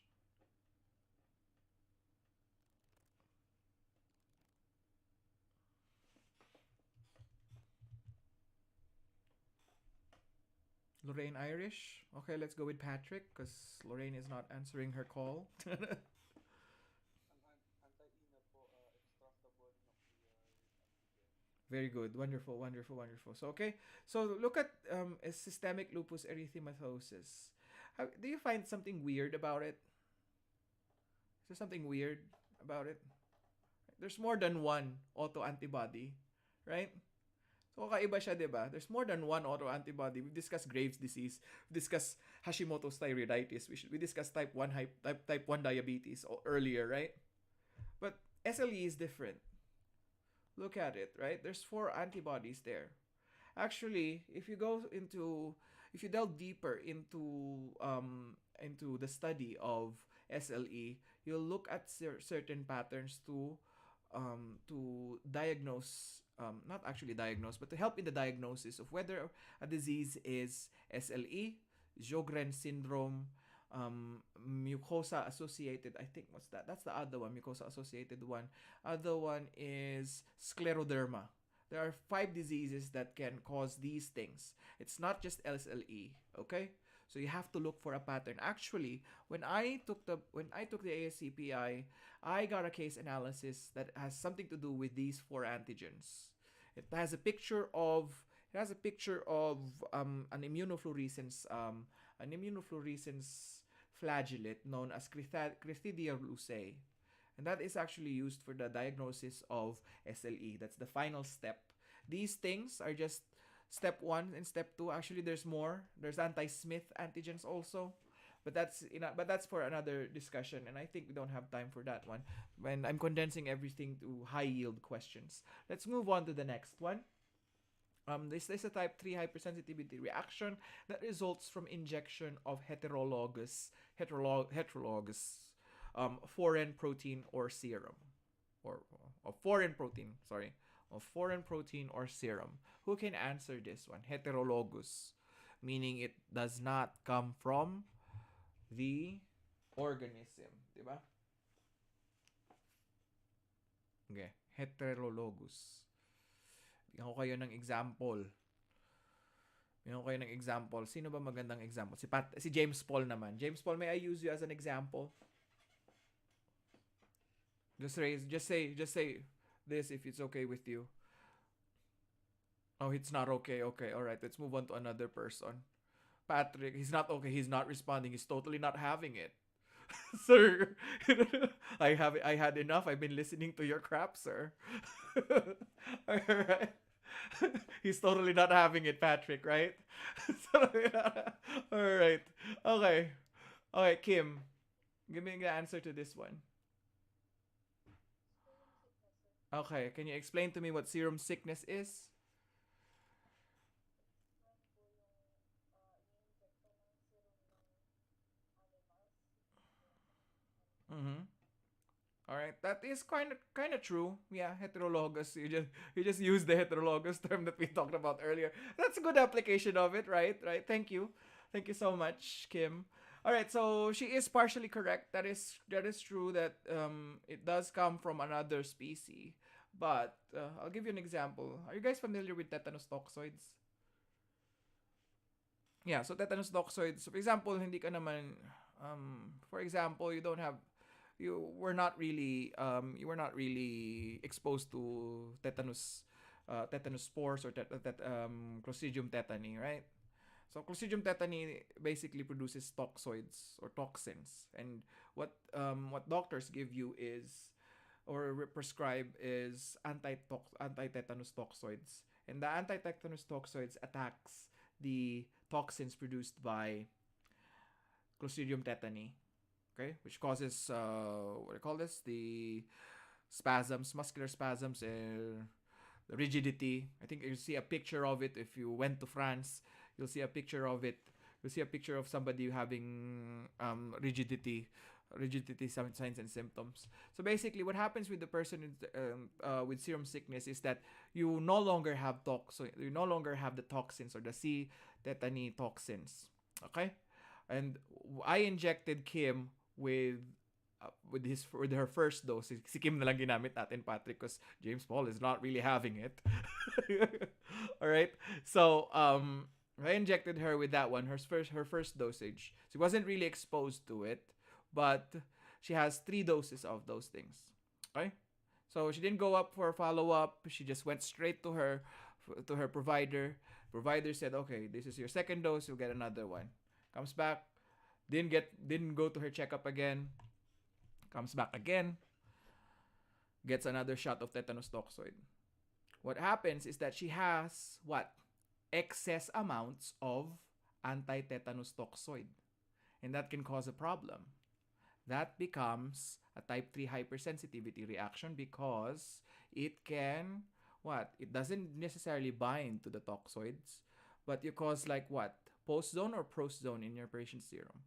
Postzone, prozone, or isozone? Antibody exists. Patay tayo dyan. Basics ka tayo. Sir naman, ano ba yan? Nakalimutan na namin. Bigyan ko kayo ng examples. Ano ang katawan ng mga atleta? Magaganda ang katawan, di ba? So, ang shortcut is, pag maganda ang katawan, maganda ang body, di ba? Ang mga atleta, magaganda ang body, mga macho, Renmar, di ba? Renmar, ang mga atleta, maganda ang ang mga katawan, di ba? So, pros have good bodies. So, pag sinabing prozone, pros have good bodies, madami silang antibody, okay? Hindi ako makapag-flex. Masyuba ako. I'm sorry, guys. Masyuba ako. Pero imagine niyo na lang gumanyan ako. Pros have good bodies. Dami silang antibodies. So you're basically introducing a plasma environment that is a prozone. That has a prozone phenomena. And what happens is that that person becomes sick, hence the term serum sickness, because you keep injecting that person with anti-tetanus toxoid even though there is no target, right? Do you understand? It's like you're shooting a lot of missiles to a place where there's not even any targets. Like it's literally the ocean. You're sending missiles to the Pacific Ocean where there's not really a target in sight. So that is basically what's happening in a person with serum sickness. So nagets na, Kylie? Clear? Alright, next slide, please. Now, what cells are important mediators in type 2 hypersensitivity? I think everybody knows about this already. Inulit-ulit lang.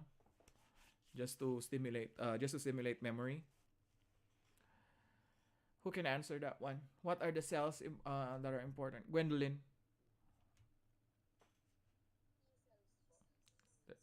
There's two. What's the other one?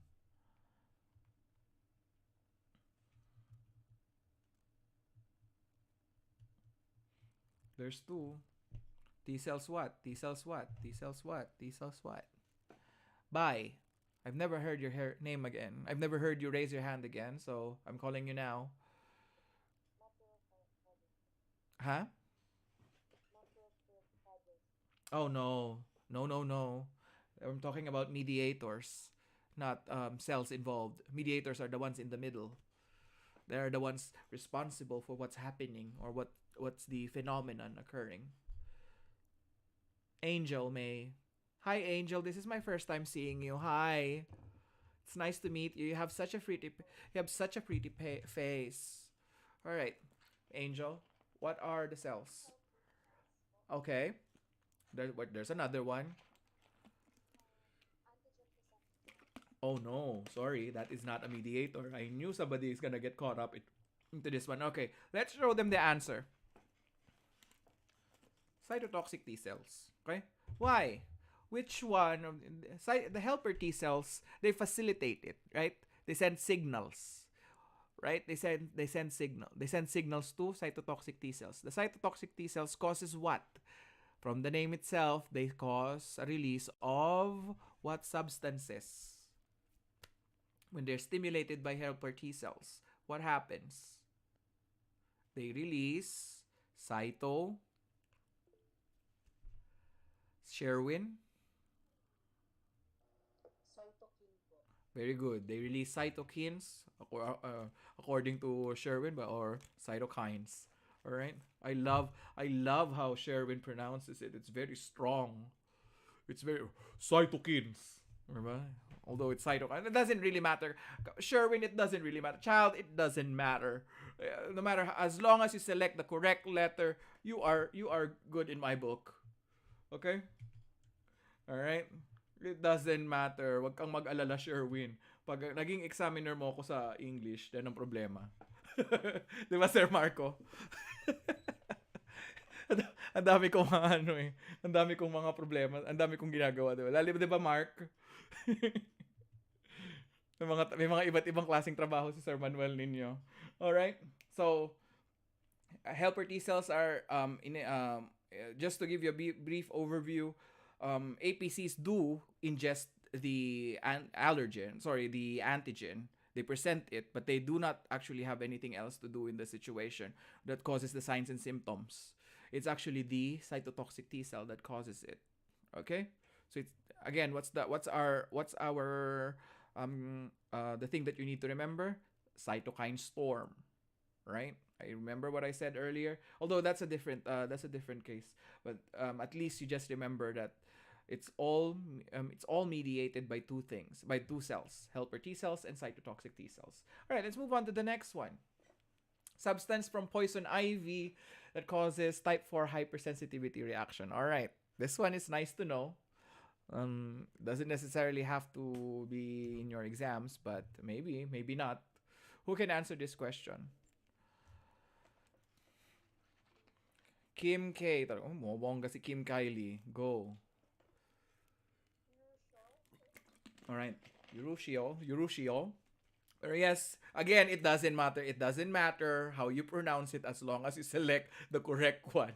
Alright, as long as you select the correct spelling. Alright, so Urushiol, but that's fine. Urushiol, fine. Doesn't matter. I don't care. As long as you select the same number. Spelling wise, pag identification ng pinaspell sa inyo ni Sir Marco, sorry. Hindi wala na akong ano doon. Wala na akong, again, I don't care how you pronounce it as long as you select the correct number. Urushiol. Just for your information. All right, next slide, please. Why is type 4 hypersensitivity termed as delayed hypersensitivity? It's a very strange question, Sir Manuel. I know it's a very strange question, but basically, let's go to the next slide so that they can have the answer because we don't have that much time. 48 to 72 hours is the it takes 48 to 72 hours for T cells to proliferate. Remember, from eating the cell from eating the antigen or from phagocytizing. Let's go with phagocytizing. It sounds really banal if I call it eating. If after the cell is after the antigen has been ingested by a phagocyte, it will be presented, right? And the next steps in the whole process of hypersensitivity has something to do with T cell mediation, and it has something to do with the helper T cells sending a signal or detecting it in the antigen presenting cell, sending a cytokine signal to everywhere in the whole body to attract cytotoxic T cells, CD8 cells, okay, CD8 cells to produce cytokines. Okay, so that's basically the.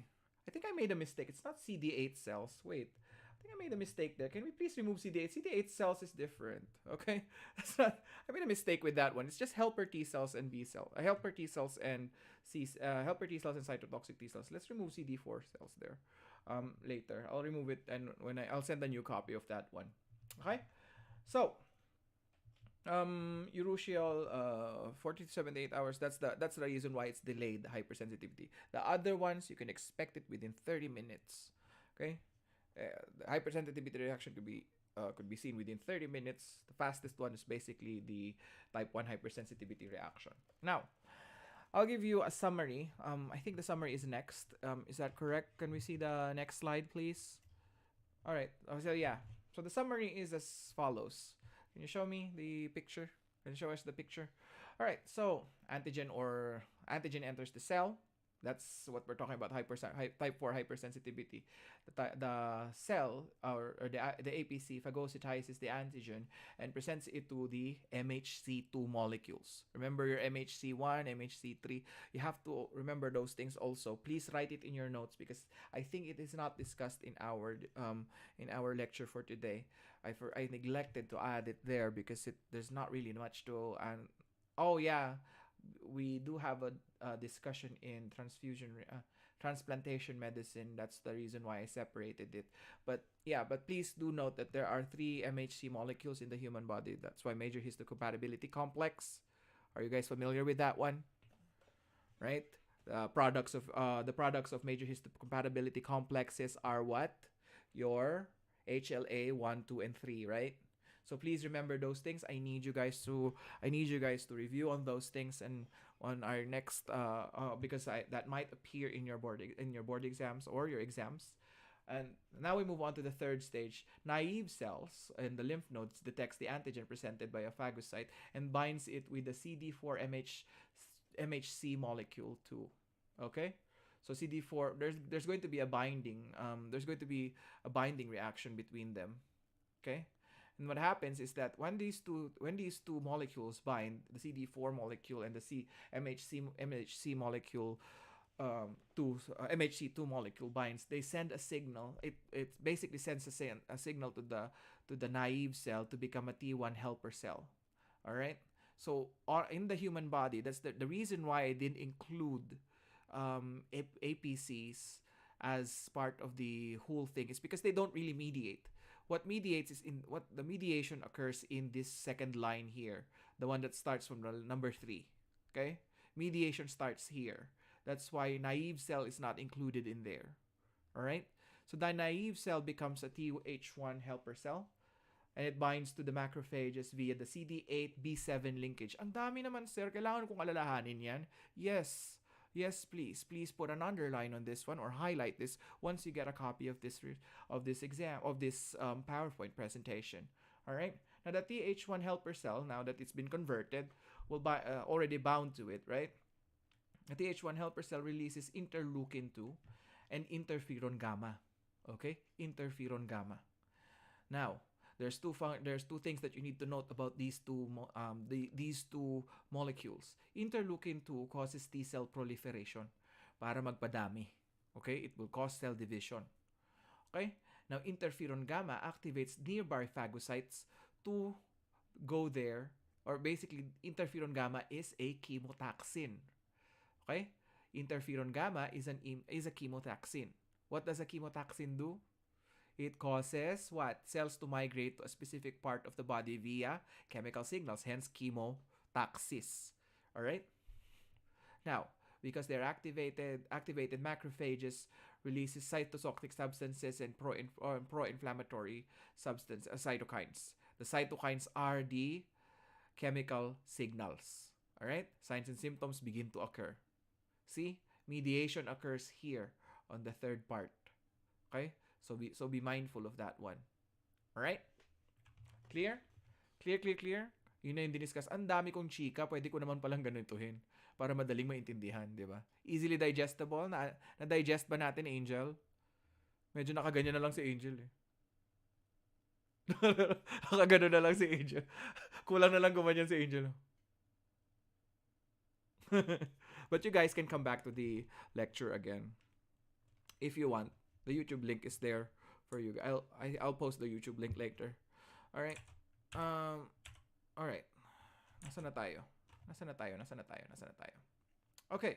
So next slide, please. Cytolytic substances released by macrophages activated by interferon gamma. There's another set of numbers that you're going to see. There's 3 of them, by the way. Next slide.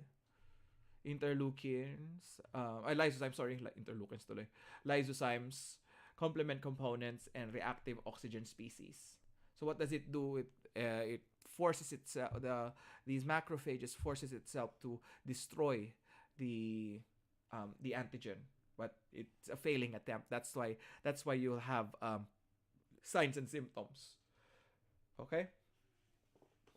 All right. Now, let's talk about the pro-inflammatory cytokines. I think that's in 18 or 118, right? Cytokines are released in this process also. There are 3 pro-inflammatory cytokines, meaning they induce these things induce inflammatory response. And there's 3 of them: interleukin 1 and 6. Next slide. Interleukin 1 and 6. And then what's TNF? Anybody knows what's TNF? Lorraine.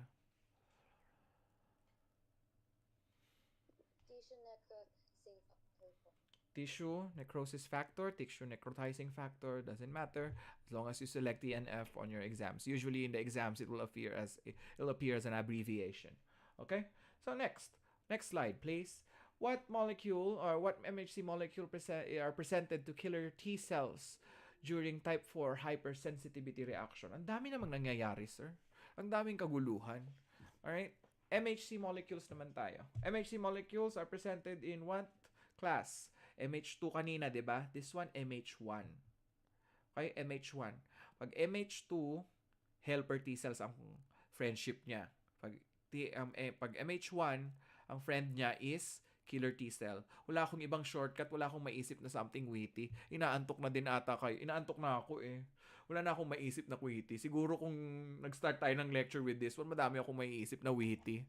Medyo inaantok na rin ako. Girl, it's 2 a.m. here. It's 2 a.m. here, girl. Child. I have been speaking here for almost 8 hours, and y'all are sleeping. Child, you have to listen to me. All right. Now let's go to a nice to know question, and the next slide, please. The other one, oh sorry, we forgot to discuss about granozymes. All right. Oh yeah, that's right. MHC class 1 molecules, it causes the release of perforins and granozymes. Okay? Granozymes. All right? So that's not really important for us. That's more or less for doctors. So I've not seen it in any of the questions in the BOC manual. So let's skip that. But just so you know, all right? Killer T cells. All right. So autoimmune diseases that are a great example of type 4 hypersensitivity. So meron din palang autoimmune disease na associated with type 4 hypersensitivity, of course. And that is what? Diabetes type 1. All right? So we have diabetes type 1 and Hashimoto's thyroiditis. All right? So antithyroglobulin, antithyroid peroxidase, and diabetes mellitus type 1. Okay? Mellitus daw pala siya, hindi pala siya mellitus. Naloka ako nung narinig ko yun for the first time. That person has diabetes mellitus. Really? Ganun pala ang pronunciation nun. Pero again, sabi ko nga kay Sherwin kanina, 'di ba? Cytokines, wala tayong problema diyan, Sherwin. Huwag kang mag-alala as long as pinili mo ang A. Ang pinili mo ay tama na sagot. Okay? All right, let's move on to the next one. Thank you so much. This is a special subset of T helper cells that appear in type 4 hypersensitivity reaction which functions to recruit neutrophils. 'Di ba? Ang trabaho niya ay manawag ng neutrophil. Interleukin what? TH what? T helper 17 naman tayo. Tama ba? T helper 17. Let's see the next slide. Tama ba ang sinabi ko? Sinantok na din ako. Yes, T helper 17. This one releases. This one is recruited via the help of interleukin 17. So madali lang maalala, 1717. And it recruits neutrophils. And the cytokines that signal TH17 to function is your TGF beta, tissue growth factor, and interleukin 6. Ang sakit naman sa ulo, sir. Ang daming number. Yes. Yes, yes, yes. That is very important. Okay? Now, let's go with systemic autoimmune disorder associated with type 4 hypersensitivity reaction. I think this is a discussion that we might have when we go to hematology, but let's just graze through it just a little bit because we don't have that much time. So it's a systemic autoimmune disorder, has something to do with production of antibodies, basically, or cytokines also, or blood plasma products. So actually, until recently, I just found out that this is a type 4 hypersensitivity reaction. Until recently, I didn't know that it was a hypersensitivity reaction. But remember earlier that our mediators is the ones on the middle, right? The signs and symptoms appear at the very end. Now, in this autoimmune disorder, in case of multiple sclerosis, let's go to the next slide. Multiple sclerosis, you'll see it as a type 4 hypersensitivity reaction. Multiple sclerosis basically has another type of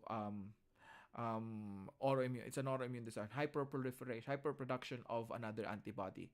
Now, in this case, this is the picture, by the way. Baka maano tayo, Segi. Yung YouTube video natin ma-take down. Kaya kailangan natin pasalamatan ng University of Utah, ARUP University. Thank you to ARUP University for providing us with this picture. Okay? This is oligoclonal banding in the CSF done via immunofixation. All right? Immunofixation. I don't think we have time to discuss that one, but if I were to be given the chance by Mr. Marco sometime in the future, I'll be able to explain to you what is done with what's the difference between immunofixation, immunoelectrophoresis, and blah blah blah. Okay, but basically this is what you get from patients with multiple sclerosis, oligoclonal banding in the CSF. Okay, this is done through CSF electrophoresis, immunoelectrophoresis, immunofixation, by the way, so that we can separate oligoclonal bands from the rest of the sample. Look at the left side. The left side is the normal sample of the patient, a normal cell sample. Now, when you look at the bottom part of the electrophoresis sample, or the electrophoresed sample of the CSF, you'll see oligoclonal banding. Note that in order for a person to be diagnosed with multiple sclerosis, we have to take a CSF sample. Otherwise, you'll just be diagnosing, the disease cannot be diagnosed with plasma electrophoresis. That's why it's oftentimes missed. unless signs and symptoms appear, and it's oftentimes too late. I've seen these cases occur when I was in Saudi Arabia. They forgot to do that on the and they did not forget, they neglected to think that it might be a neurological disorder until the neurological disorder appeared in the and the neurological signs and symptoms of the patient appeared. And when they did that during the when the patient died, they did CSF electrophoresis. They sent the sample to France, and what they found out was that the patient had oligoclonal banding. This is what it looked like when I got the result. I'm sorry, but I didn't take a picture of it, unfortunately. But I looked into what it actually looked like, and this is the closest thing that I got from that one. And yeah, you'll see. Look at the plasma, right? It looks almost the same, right? But when you did electrophoresis on the CSF, you'll see that there's a shade in the at the very bottom. That is known as oligoclonal banding. Can you guys see it clearly? I know, Lorraine, you're having trouble. You're squinting to your heart's content. But if you can't see it, girl, you'll be having a hard time interpreting these results, because sometimes you are also required to interpret the results. You need to know your shades, okay? This one is a light shade of lavender, and this one is mauve. Ang hirap. Buti na lang may mga beki sa klase, no? I-explain sa iyo yan ni Valiant at saka ni ano. If you don't see it here, do you guys see the difference between the two? Right? You guys can see the difference, right? All right, let's move on to the next slide. Okay, now we are at serology, but unfortunately we only have 10 minutes. We'll try to breeze through it. Serology is divided into a lot of tests. We have precipitation and agglutination, and I guess you've already known what that thing is about, right? So let's start with precipitation and agglutination. Next slide, please. I don't have a number. I still have a number. So the study of the non-cellular portion of the blood is known as serology. Somebody already answered that one, right? Next slide, please. Serology. So we go to the next one, 122. What is the difference between affinity and avidity? Oh, that is, ano yan, guys, yan yung isa sa pinaka commonly asked question in the board exam. If I'm not mistaken, when I was in college, I encountered this question 100 times. Every assessment, every post test, every pre-test, I've seen this question. If you do not know what that means, girl, go back to the lecture again, okay? You are very lucky to have video lectures. So, anybody can help me out here? Or should I help myself? Anybody? Bye. Si Bye na tinawag ko. What's the difference between affinity and avidity? Wala. Girl, Patrick, she is not having it also. She is tired. She is damn tired. All right. Affinity po, attraction between Mm-hmm. one cut and one epitope. All right, that's cool. All right. What about affinity? Avidity, Yeah, avidity. that of all attractive forces between the Hmm. wavelength O, di ba? Tama naman. of the light. Carry naman, di ba? So when I ask you the question, which of the following has the most avidity? IgGA, IgGD, IgGB, IgGB, IgG, IgG, sorry, or IgM? Which one has the most? Which one has the most? Uh, which one has the best? Which one is the best in terms of avidity? Huh? Girl, you just read. Girl, you just read the definition. Girl, you just read the sum of all attractive forces between antigen and antibody.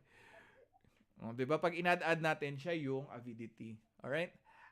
IgM, affinity is from FAB portion to the epitope. Singular lang siya. Ngayon, if for example, if by some strange twist of fate, you have an antigen that has 5 binding spots, and you have one monomer, one pentamere of and you have remember that the monomers have a hinge region, right? They can stretch out and become star like and blah blah blah, yada yada yada, right?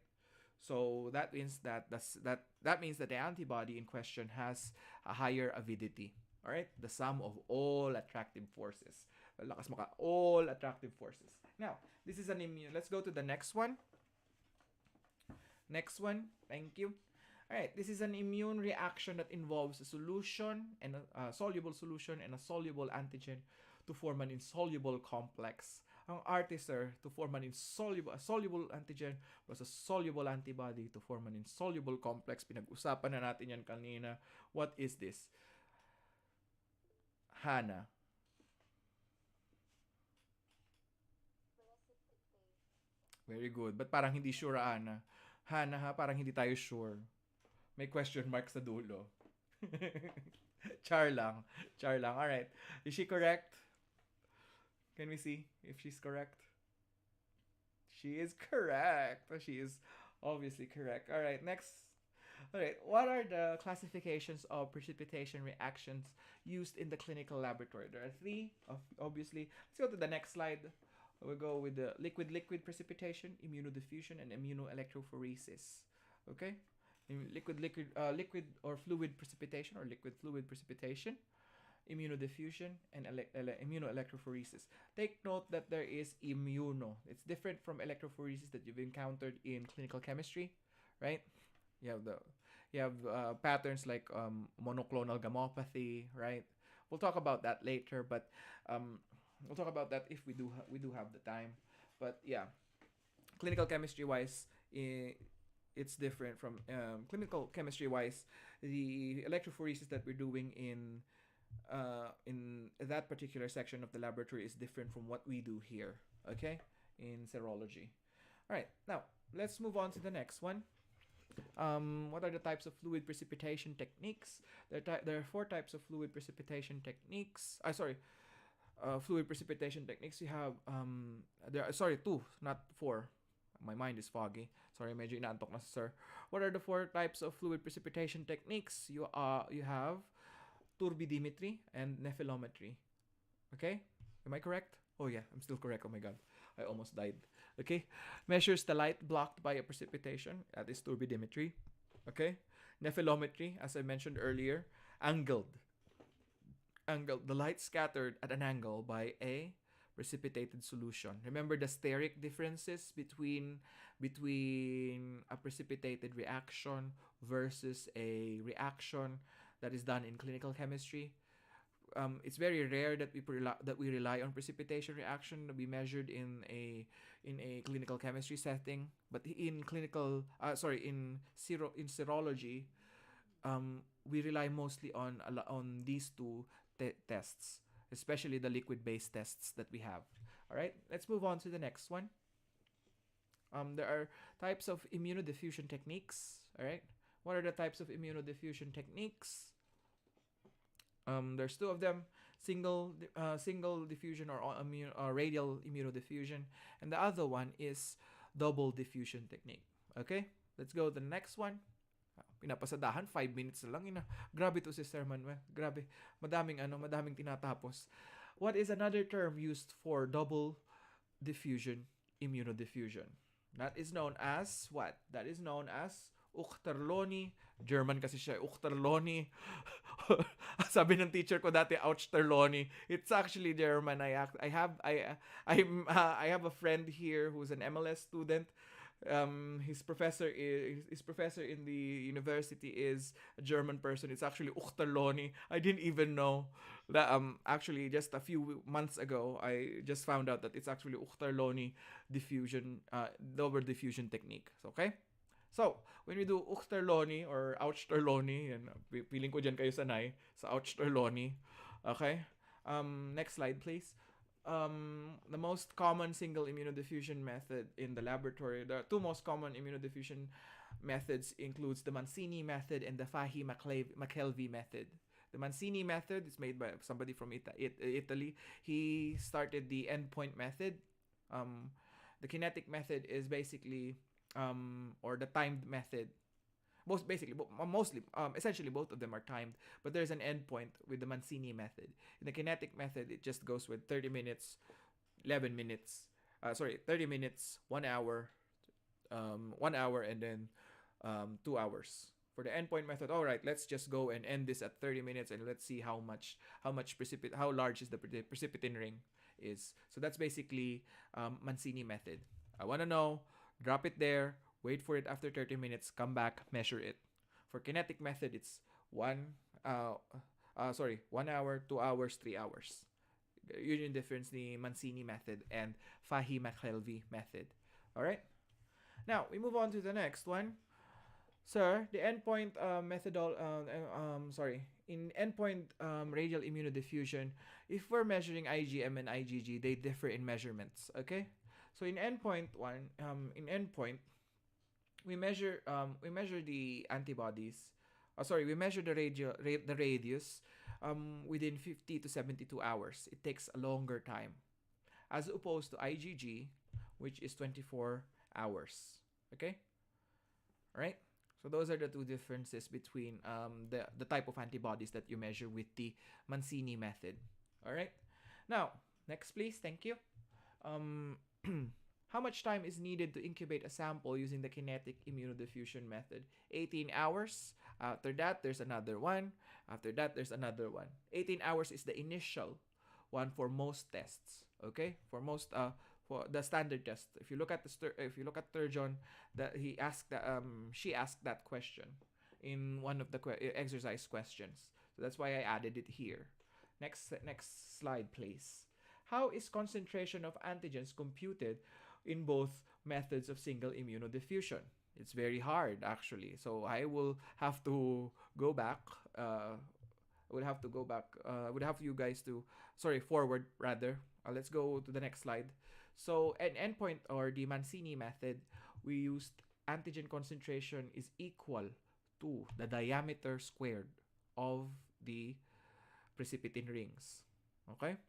For the kinetic method, its antigen concentration is equal to the diameter divided by the log of the sample. Okay? Diameter divided by log. All right?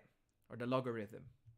Next slide, please. Don't worry, I won't ask you to compute. Don't worry. Huwag kayong mag-alala kaya pinapasadahan ko. Huwag kayong mag-aalala kasi hindi din ako magaling sa computation. Magaling ako sa memorization class. Kaya more on memory work tayo. Alright, so what are the possible findings in an Uchterlony double diffusion techniques? So I think I'll have a picture here for you guys. This is from I think Medicosis laboratory, something. Thank you for their picture. I didn't put it on the side there at the bottom, but yeah. So there's serological non-identity, serological identity, serological identity, partial identity, and these are what the appearance looks like. It looks like a Christmas card, right? Kind of looks like a Christmas card. So basically, you have like an intersect for non-identity, a spur formation for partial identity, and an arc if there's an identity. Okay, serological identity. Next. That is for double diffusion. What are the methods for radial diffusion, immunodiffusion using electrophoresis? There's 3 types. The Laurel technique is the most important one. Immunoelectrophoresis and immunofixation. Sir, what is the difference between the 3? Rocket immunodiffusion basically is named after how it looks. It looks like a rocket when you electrophorese the sample. All right. Immunoelectrophoresis is basically, it doesn't have a throw. That's what you saw earlier. It has a throw. Alright, or a trough, like I'll show you guys a picture of it later, but yeah, there's a trough for that one. For immunofixation, basically it's just one endpoint goes there. Precipitin bands are seen at the very end. Okay. Good afternoon po, sir. I have another online. Oh, sorry about that. Thank you for reminding me. I didn't see that one. And we end with agglutination. I wish I wish I could have discussed everything with you guys at the very bottom, but you guys will have questions related to what is seen here in the PowerPoint presentations. My name is Manuel De Leon, and thank you so much for listening in today's lecture. I'll see you guys next week when we discuss blood banking. Bye! Alarm set for Salamat 1. po. Alright. Thank you, sir. Thank you, sir. Thank you po. Sandali, nakakabingi. Nakakabingi. Thank you po, sir. Link, Thank you, sir. um, links will be sent. Links will be sent to Sir Marco, and he's the one who's going to send it to you guys either. Huh? And what's happening? Oh, no, no, never mind, never mind. I'll just copy and paste it here. Or yeah, you're busy. I forgot. But again, thank you guys for attending. I'll send the link here, and hopefully my right-hand man can forward it to you guys. This is a lecture of the playlist that we have for today. I've divided it into two parts so that you guys can digest it. Okay? I'll end the stream right now. Process, i-post mo na lang sa Google Classroom. Ah, Okay po, sir. Yung pong yung link po nung Yung link na bibigay ni Sir Manuel. okay, hindi mo na ako aalis. Wait lang, wag ka muna umalis. Everybody else, you're free to get the heck out of here. You guys are busy, and you have lives. You have lives. You have lives to save. Charit. Everyone else, pwede na po kayo umalis. Recorded na po ang attendance. Where do I get the